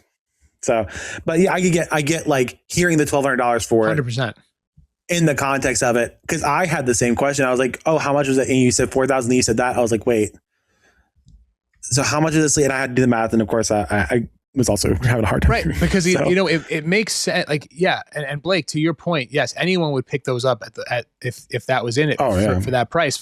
You're just looking at the price of Pokemon, but that's wholesale. If you can sell it at retail, a regular retail price. And that's why it's all these extra things coming, because the market is the retail. Like market is double retail, right? So that's kind of like why it all kind of comes in a package. And now again, I'm a small fish. Just picture these big stores and what they got to deal with. So, yeah. But yeah, I mean, like, if someone was complaining about getting it for those prices, you're valid in calling them out for sure. 100%. Yeah. OG Chris coming in saying Kyogre ETB promo. Fantastic. Easily swooping up an English version to pair with a Japanese version. Buy Japanese. Absolutely. When I first heard about Pokemon on Polymarket, I immediately thought, oh no, manipulation and regulation incoming, which I think is kind of what I was saying about it. Like, I don't like the precedent we're setting here. Also, by the way, where's the love for Blastoise in the 30th anniversary? He better be featured in upcoming Mega Evolution set. Yeah. There's not a Blastoise card in it that we've seen, right? No, so they did not do, and not a Venusaur either. So they didn't go with the big three. Venusaur's got its love. It's fine. It did. They didn't go with the big three like they did in 25th, though, which I'm happy about. For Blastoise. Yeah, the gold borders look phenomenal. I can't wait to see those in person, man. It changes it really, really, really good in a good way. Rather. Comment section. Yeah, I like it. Comment section. What's the least popular Gen 1 starter? It's got to be Venusaur. Is it Squirtle? Oh, Gen 1 starter. Damn. Because I'm trying to logic out in my head, why Blastoise gets nothing. Yeah. See, I am Bulbasaur is my favorite, but I also feel like it's Bulbasaur. Okay, that's a good question. I got to direct people to the polls that I've been trying to put polls up. We're gonna put that in the poll. Yeah. Let me write this down. Favorite? What's the least favorite Gen 1 starter? Right. That's what it's not like this isn't about you specifically. Like comment section. This isn't like you individually. In your perspective, from the people you know, from the stuff you've seen, everything, what is the least popular starter? And I'm talking about the base starter because I think it's pretty clear that Mega Blastoise or Blastoise is the least popular third evolution of the full evolutions because one, it's gotten so little love. Two, it's the Mega is probably the worst of the three or of the four technically. It's just like there's not a lot of uniqueness to it. It did get a Gigantamax, but so did everything else. So I'm curious, like, I might be wrong. I might be wrong in saying Blastoise is least popular.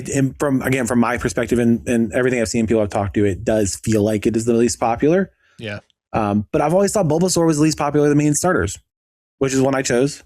Yeah, that's the one I always thought too. Because I'm a hipster.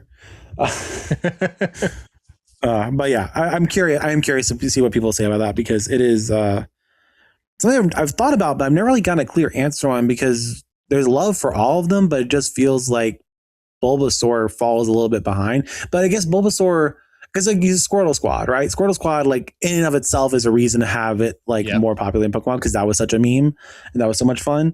But I kind of feel like the grass starter is always the weakest in my eyes. But then again, I don't know.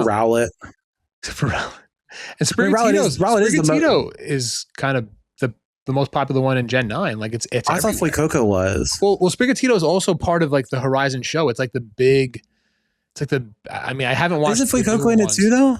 I think they all are in it, but like Sprigatito is like the main, kind of like the Pikachu in it. Oh, Fuecoco's getting an SIR. Yeah. Fuecoco is so cute. Anyway. I love Fuecoco so much.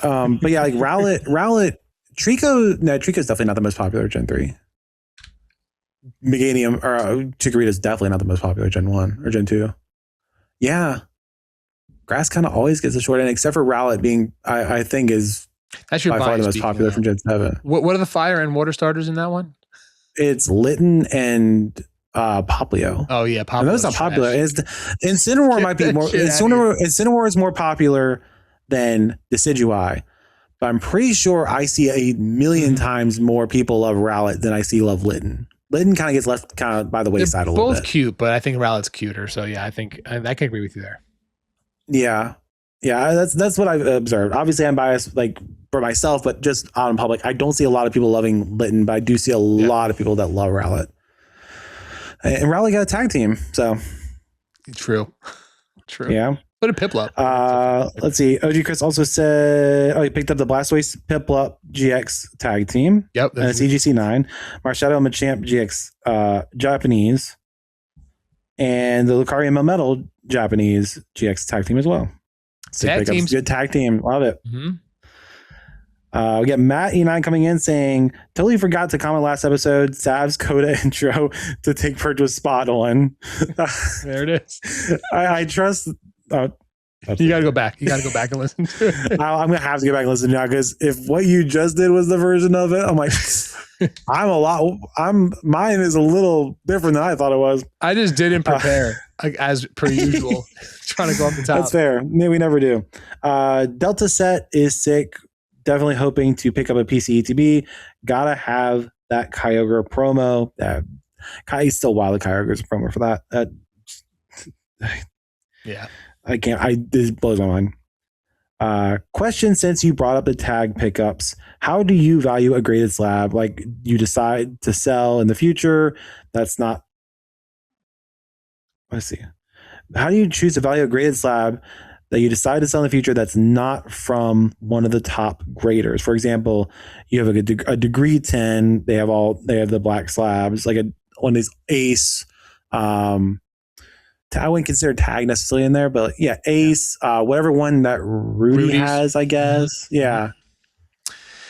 I would never plan to sell them. Yeah, that's a great question. Honestly, I said we got to talk about this on the pod. And he also pickup of the week, Sword and Shield Charizard VMAX promo. That's the one from the Charizard UPC Fire pickup. I love those three cards. Good question. So, obviously, and that's kind of why we have such a love-hate relationship with PSA. Let's just start there, right? PSA has all this shit always in the news for the negative reasons. Can't seem to dig themselves out of their hole that they create. But for 4 weeks late on my last submission. Yeah, for value purposes, they're the top dog, right? But that is always for resale. Now, a lot of people like to have synchrony in their collection. I have a mixture of slabs. I absolutely hate CGC. I have some tag slabs. I didn't like the tags. I still don't like that you can't read the tag slabs easily. I think they clearly look the cleanest because the acrylic that it's in is clear. It's not shaded like a PSA or whatever. That's the one thing I kind of like about CGC slabs, like it's clear. But again, I think we're starting to see that it is quickly becoming the second best. Obviously, BGS 10 Black Label is the top, but then you got your resale PSA. I think that CGC, that tag 10s are slowly creeping up to be that second place, which is Kota and I said this episodes ago. This was the perfect opportunity for any other grading service outside of PSA to step up and really move up the ladder, and they all flopped because they could not handle the pressure. So they're all in the same boat. No one has value grading, no one has whatever. But I do, when you start getting into the degree and the other, like there's a couple of nice other ones, don't get me wrong, like the one, I don't know what it's called, that has like the extended artwork on the actual I think it's Ace that does it. Is that Ace? So they do look nice. However, those are very like small pockets. If people don't know what it is, they're less inclined to get it. Now, depending on where you are in the world, other factors play into effect. Europe just got, I think, PSA warehouse now or whatever, so they can send cards directly to PSA in Europe. But like in China, there's a different grading service that's the top dog or one of the top dogs. You always see them everywhere. Well, Ace is also English, I believe. Yeah, I think you're right. So, I think that it definitely, if you're what you want to do with it. If you want to sell it, fortunately or unfortunately, depending on how you look at it, it's got to be PSA. Unless it's a pristine card that's going to get a black label. Yeah. Yeah. Any of the other companies I'm buying from outside of what I would say the big four, including CGC, which I don't mind the pristines, but I don't like anything else from them. Yeah, you just have to assume that you're never going to sell it. And that is a collector piece. And in that case, honestly, I do like Aces. I think the extended art look really cool on it. And it's probably a lot cheaper to get a 10 out of that than it is to get a PSA 10 or a tag 10 or a CGC pristine. Just assume you're never going to sell it. Unless, of course, the price goes up astronomically on the card itself and there's another boom, and then you can kind of sell it for it being different. But all those smaller companies are kind of like the many different like coins that have come through that try to be Ethereum and Bitcoin and just can't be. Yeah, and we talked about it. May not have value even in a boom. True. Like I like Rudy's slab, how it looks like has like a black and gold type feature to it. However, I always hated the subgrades. And Dan, Catch 'em All Collectibles. I wonder if any of these guys come across our pod ever. But anyway, Dan Catch 'em All Collectibles did a great video about Rudy's grading. He did some grading. He sent the Umbreon and the Espeon promos from the pin collection of the prismatic pin collection. And he sent like a bunch of those cards. And he's like, when you start to get to these subgrades where it's like, I got a 10, but it's not a black label 10, it's not a pristine. I have a 10 and it's the bronze medal. Like that was like when I heard that sentence, I was like, holy shit, this really makes so much sense. Like, and that's why PSA continues to be there, because yeah, they have like some 0.5 grades, but the subgrades, when you get a 10, you don't want to know that the freaking edges were a 9 and the back was a 9.5. Like, I don't want to see that. That's imperfection to me. When I see a 10 on a label, that's perfection.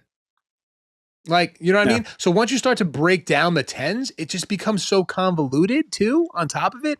And it just adds something that, like, I don't think we really need to know. Granted, if I got a 9, I'd love to know why I got a 9. So there's also that side of it. But like, I don't need to know, you know, I don't know. Yeah.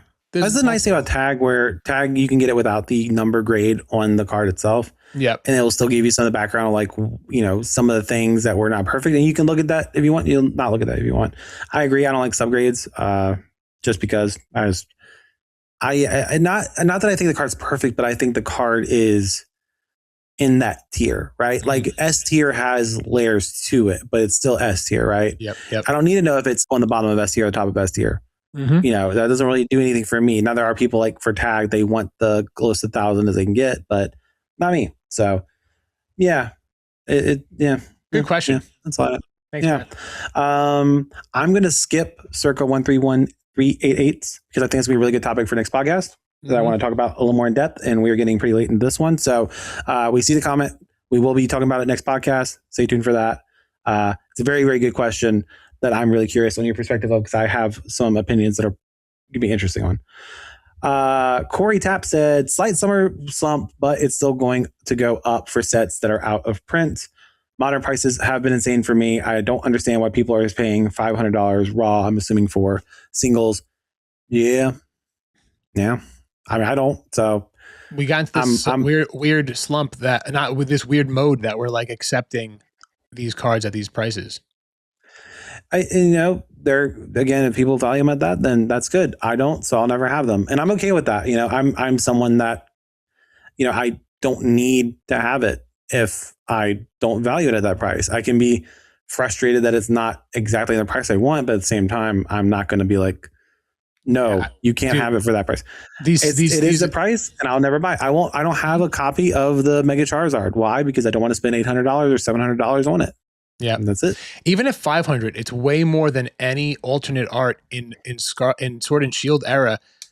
Well, a lot, like the Charizard alternate art's less than 400. Like some of these cards that are just way harder to pull out of print are far less, in my opinion, almost a better pickup. I get it. The Charizard's a great artwork, but it's still in rotation for another 2 years. Yeah. Like, I don't know, man. At least the 30th anniversary cards. Like, the Sylveon was going for like $2,000. Like, what are we doing? What are we doing? I mean, yeah, again, if people tell you that they're welcome to buy it, I just won't. And also, I'm old and, have a family, and I say, oh, $500, that's like groceries for the month. I can't validate spending that on a piece of cardboard because of my office, even if I do love looking at that piece of cardboard. That's why I tend to get the Japanese cheaper ones, which I have like Wailord Tag Team or Tag 10 and Murkrow Japanese from Yep. Here Comes Team Rocket, I think. Yeah. That's what I collect because it's cheap and I can rationalize it a lot more than spending a lot more money on those cards. Not to say if you have the money, do it. I just don't. So I don't. We're saving circas. So Jif Nando said, and this is the one that's made me very self-conscious of this whole podcast, said, hey, this isn't Pokemon related, but I just wanted to commend the two of you on not using filler words, especially the word like, which I don't use a lot. Do we use that? I don't think we use it like a lot. I was like, I don't want to continue this bit because I don't want to stop listening. I listen to my car on every commute, and it's so refreshing. I listen to other podcasts that rhymes with hard pound podcast, which I genuinely don't know what he's talking about. Oh, yes, I do. It just clicked. Never mind. We're good. You just had to say it out loud. Don't like. Yeah, I did. That's the first time I said it out loud. And their filler words make me want to jump out of my window into oncoming traffic. Anywho, great job, guys. I'm glad we did not make you want to jump into oncoming traffic. That is the biggest compliment you can give a podcast. Dude, like, would we? I would love to do a joint pod with other podcasts. Like, I feel like they're like a little. They're like too big. They're like too big. I'd love to like talk with people, like other people. It's like, don't interesting. Get me wrong, this is enough to manage me and you, but like imagine having other people. I don't. Like, is it weird that I don't? It's a lot. It like, becomes a lot, and like legitimately having 4 people would be insane. Like that'd be crazy. I think having 4 people is insane, but I also think that the comfort level of people in podcasts is what gives them appeal. That's why I don't like when there's guests on podcasts. Yeah. Oftentimes, you know, like when I listen to podcasts, there's typically a lot of times I don't like having guests on because the dynamic gets shifted, and it's different. There's someone they've known for a long time, and it's clearly like there's a rapport there that it can. But a lot of times, if it's like, oh, another podcast we're joining, you know, hard pound or whatever you said. You know, it'd just be a weird dynamic, and I don't think it would go as smoothly. And I think it's more of a fun theory, and obviously for us to be great exposure. But at the same time, like I don't have any desire. It would be great exposure, and I feel like some of these guys are bigger, and I don't even know how they would even feel about it because that's not why we would even want to do it. Like I would just want to just to chat about Pokemon with other like-minded people. I mean, but yeah, I get it. I'd be more inclined to do it with like. Oh, I said, there you go. Said it. With someone that is more our size. So there's no odd power dynamic. That's another thing is when you have big creators and small creators, the power dynamic can feel really uncomfortable. There just is a dynamic there when there's a big creator and the smaller creator that looks up to that creator and wants to be, you know, buddies with them on screen, but you don't really know them that well. And it made me very uncomfortable when I was filming those kinds of things. So that's why I always tend to not go towards that kind of stuff. I hear you. But if it was someone that was our size, I would be like, that'd be fun. Yeah. You know, just a nice dynamic where there's no awkwardness. There's no expectations. There's no, are they just doing this because they want to like get attention? It's like, we don't have attention to give. No. So come on, you know. Oh man, that's funny. Yeah. Anyway, I love that. Yeah. Asher Doss said, "Great podcast. Can you post a Discord link in the pod?" I believe the Discord link is always in the description of these podcasts for anyone else that is curious about that. So I put it there, on but YouTube and Spotify. You can easily get to them. But yeah, you did post them. Jeebers said, "I knew we were close to the same age, Kota. I just turned 32." Welcome. Everything hurts, so and you guys are so old, brother. No, here's the thing. Oh, I didn't see this coming. He said, "I literally pulled my back yesterday, 4 days after turning 32." So my wife hurt her. What was it? She hurt? No, she had her first migraine like a few days after she turned 30. I turned 32 and completely like got my back like caught up in spasming for a solid like week. Like not that long after. So, yeah, it's just something about you hit that age and it's like your body's like, we out, and just breaks. At least in my experience. Yep. I don't like it. Oh, my best friend's here. Pseudo kudos. Glad my boy is back to answer all of Sav's Pokemon questions. I love that. I have them all. There's a theory going. Oh, this is where you saw it. There's a theory going around that when you combine all the RGB Mews, it creates a normal looking Mew. I like the idea and principle, and I like when Pokemon tries new things, but I'm still not pumped about these. Same. Yeah. Yeah. When you have to digitally do something that is represented by physical cardboard, it is a bad idea. And I get that. You know, I don't understand modern art. So there's probably something to that I just don't get, that I'm not cool enough because I'm an old man that wants to go fishing and sip iced tea on his balcony while yelling at children to get off his lawn. Mm-hmm. And this is a new comment that came in that I had not seen yet. So this is from, Picasso read through. Yeah. I'm just going to. Did you read I Brian's usually screen time before with the promo? I don't know if you read Brian. I just saw it, but I can don't see this on Spotify. He said, Savs, for your promo collection, are you also including the pre-release build and battle promos for each set? Finding them hard to acquire at a decent price. Anything with the Black Star promo. I'm doing the Black Star promo for Mega. So right now I'm missing the Pikachu because that's the one that you get at like these events. But yeah, if it has a Black Star number, like with it says MEG or MEP Mega Evolution Mega Era promo, yeah, then I am doing it. And those are expensive. They are. Like I try to trade when I go to pre-release tournaments, but they're like $15-$20 a pop, which is a lot for just a regular card with a stamp on it. So yes. Yeah. Are you pre-reading Picasso Gem Mint? Yes. So real quick, Picasso Gem Mint has been coming from the pod, coming into the lives, which is awesome. Very cool. I'll read some more comments after this, but go ahead.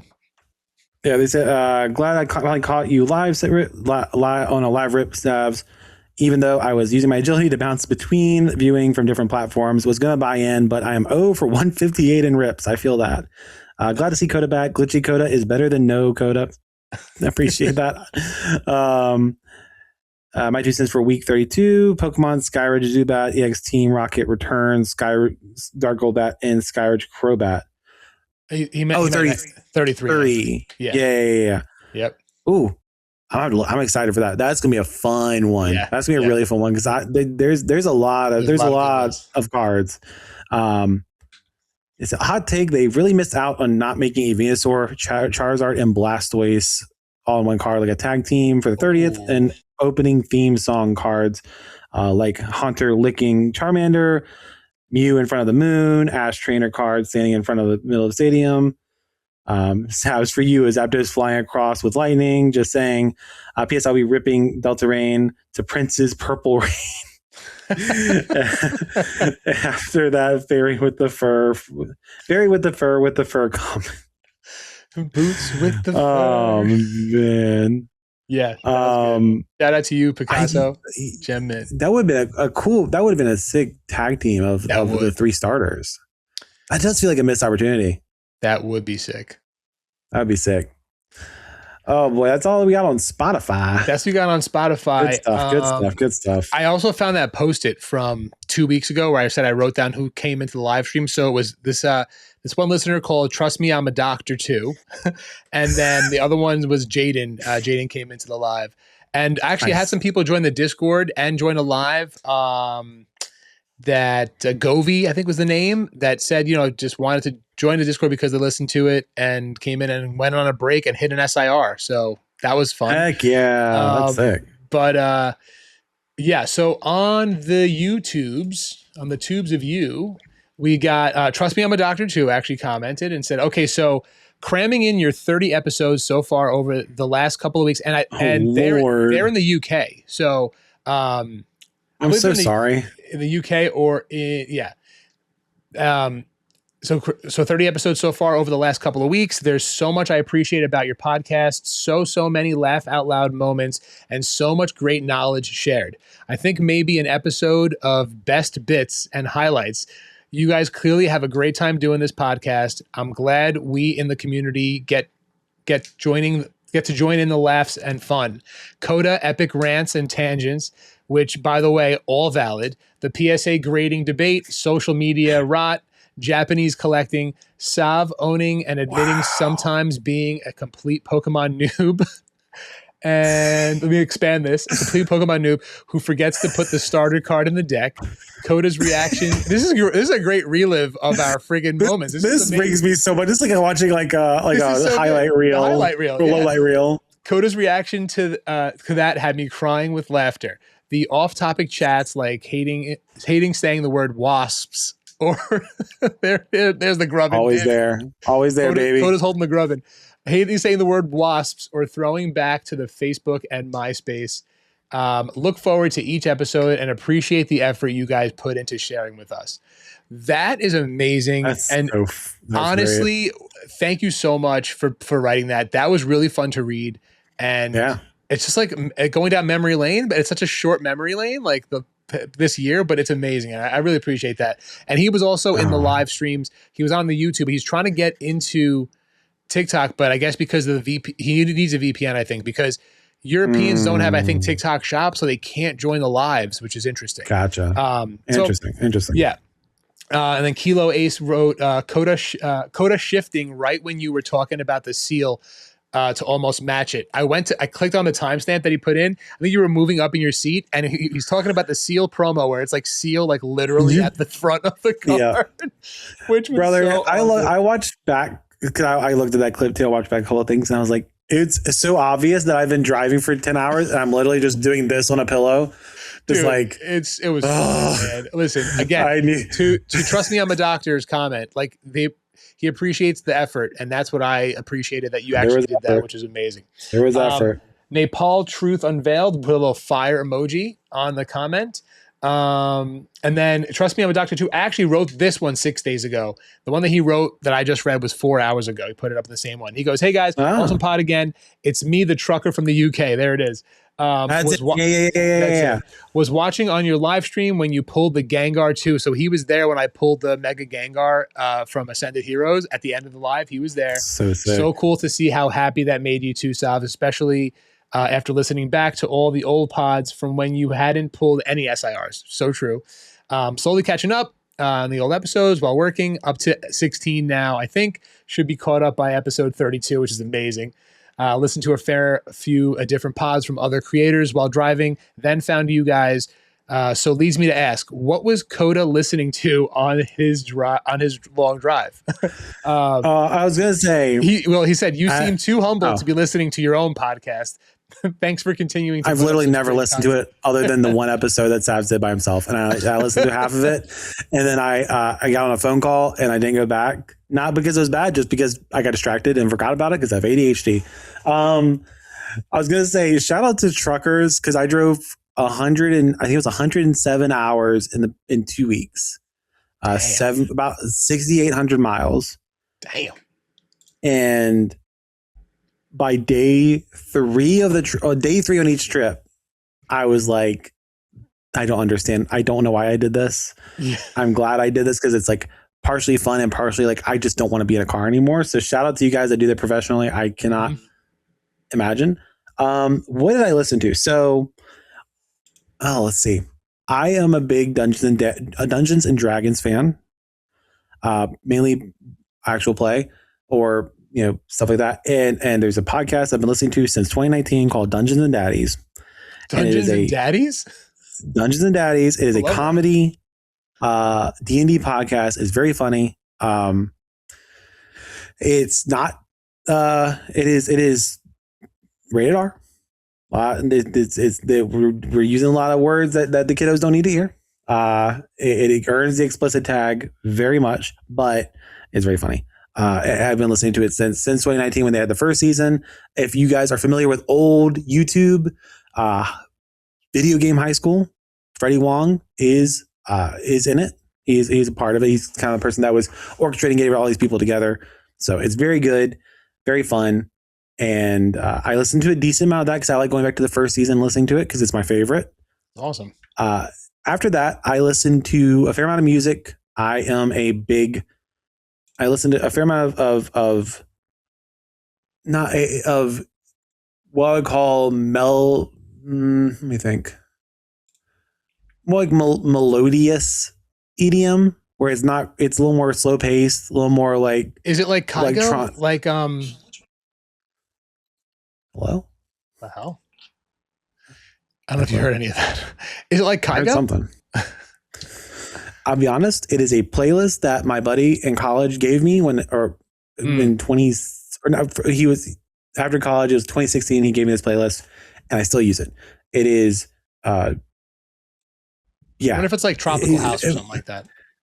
I'm not 100% sure. It's what I would call, but that's good. Emotional it's like EDM, soothing kind of. Yeah, it's like soothing. It's got like a kind of quieter, bassier feel. And it's not quite as, it's like, it's slowed down a little bit. I enjoy a little bit of that because it's a little more mindless if I'm just kind of driving and just kind of want to think. Yeah. But I also listen to a lot on the way back of a YouTube channel called Cinema Therapy. It is something that I am a big fan of therapy and I've been in therapy for a while. I also am looking to potentially become a therapist in the future.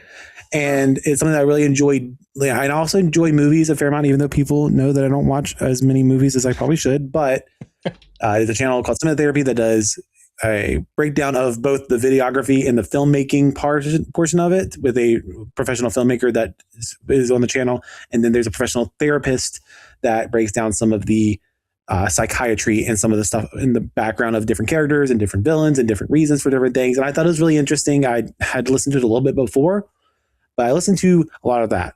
So, and the last one was a podcast called Stuff You Should Know. It's an old school podcast. It's been around forever. It is basically like, pick the topic of the day. Hey, let's talk about this weird haunted house in 1938. Or, hey, let's talk about this funny, why is this tower being built for some reason? It's just like different, just random topics that they go into for like 45 minutes. They've been doing it for, I think, like 15, 16 years. And it's kind of like mindless and fun, but it's like slightly educational. So a lot of podcasts, very little music. And I did not listen to this podcast. I've never listened to an episode of this podcast that I've been on, and I never will. I listen to it because I edit it. So I'm already listening to it. And again, like, we don't really have much editing to do aside from like just the audio stuff. And that's really it. But as someone who has edited his own voice enough, I have no desire to listen to it more. I don't have to do it right now. That's why I don't make YouTube videos. I need to sign into... getting me to 640 subscribers now for some reason. That's it. Keep going. I hope you enjoy my 10 videos. Shut up. Just get over it. Listen, that are there. It's there. I don't want to do it. You put yourself out there. I don't want to do it anymore. I don't want to do it. I'm done. I want to get to some more comments because I do post like the shorts, but I need to log in, and maybe we'll just have to log in next time because I need my phone multi-factor authentication, which is screwing me up. But the trucker left one more. He sent me a DM on Instagram. He left me one more thing, which I want to read. He said he just wanted to send me a DM. He didn't want to fill up the YouTube comment section. But he says, sorry for the rant over there, which don't be sorry. That was amazing. Thank you so much. It's just what we needed. Just wanted to show my love for what you guys do. I listen on Apple, so that's interesting. I listen on Apple, so I don't have the comment section like Spotify. P.S. I'm trying to figure out the Apple thing. Of course, they require like you to jump through a million hoops to figure out how to get video there. Maybe we're just not big enough. I don't know. So he doesn't have the comment section like Spotify, and we'll often watch on the YouTube pods in the evenings. You guys deserve so much more credit for the content you create. Said before, I've listened to so many different pods, and your structure, production quality, discussions, engagement beat them all. First time I listened, I genuinely thought you guys were sitting with 100,000 followers. Keep up the awesome work. Still trying to figure out how I can get involved in the live stream through the VPN. It's crazy. I appreciate it. Very much appreciate the kind words and the encouragement. We clearly we love it. We have fun, and I'm so happy that it shows, and that you guys see it. But we're running like to 2 hours, which is supposed to be a short pod. Do you have any pickups this week before we go into the final words of the pod? No pickups? I shout out PSA for being 4 weeks late on the submission that was supposed to be back. That's still in assembly. It's been in assembly for 3.5 months. Really appreciate it, guys. All my Japanese cards that I got from Mega Dream that I was super excited to put to my collection are somewhere in the ether in an assembly room. We finally got our that's what my pickups are this week. We finally got our PSA submission that we submitted, I think, at the end of March. And I'm glad to report that out of 21 cards submitted, 17 PSA 10s. My nephew's Gengar exclusive, Chinese exclusive, got a 7. So there's got to be some type of ding on there that we didn't see. My buddy Jeremy, shout out to you, Jeremy. His first edition Machamp base set got an 8. He sold that back. And my brother's Kangaskhan SIR, I think, got a 9. He ended up selling that back too. I will show you my pickups of the week. Speaking of what Kota was just saying, here is my Mega Dream Dragonite Mega Attack Rare. I like this card a lot, so I got that in a 10. Oh gosh, we're dropping things. Got the Psyduck illustration rare from Ascended and Misty's Psyduck from Destined. Sequential 10s, which I love. Guys, if you're still watching, which Psyduck do you like more? The full Zen Psyduck from Ascended or Misty's Psyduck from Destined? Gold Mewtwo. I pulled this on my buddy's live stream, graded it, got a 10. Nice. This card was the card that I pulled, the Gardevoir SIR from Mega Base. I did a video in February, whenever Pokemon Day was, and I opened one of those boxes up, and I said, we're going to give a box of this away, and this card, I pulled this SIR in it, which was amazing. And then the card that fell, are you good, by the way? I know you were like listening before. You good?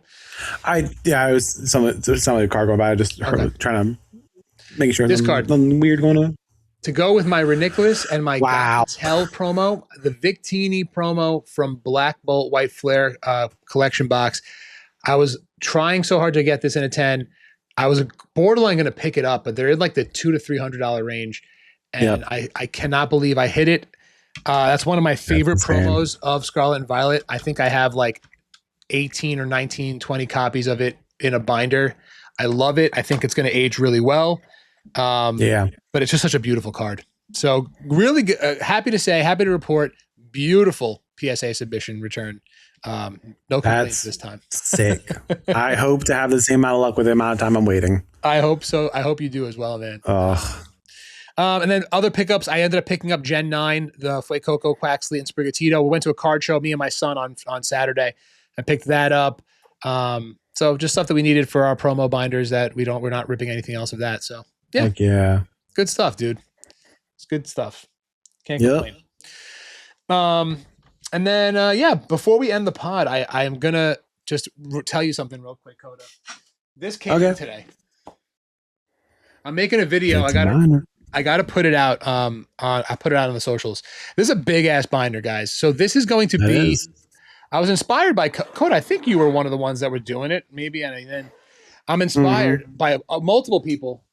It's going to be a Gigadex binder. So I started. Are you doing art rares, or are you doing just anything?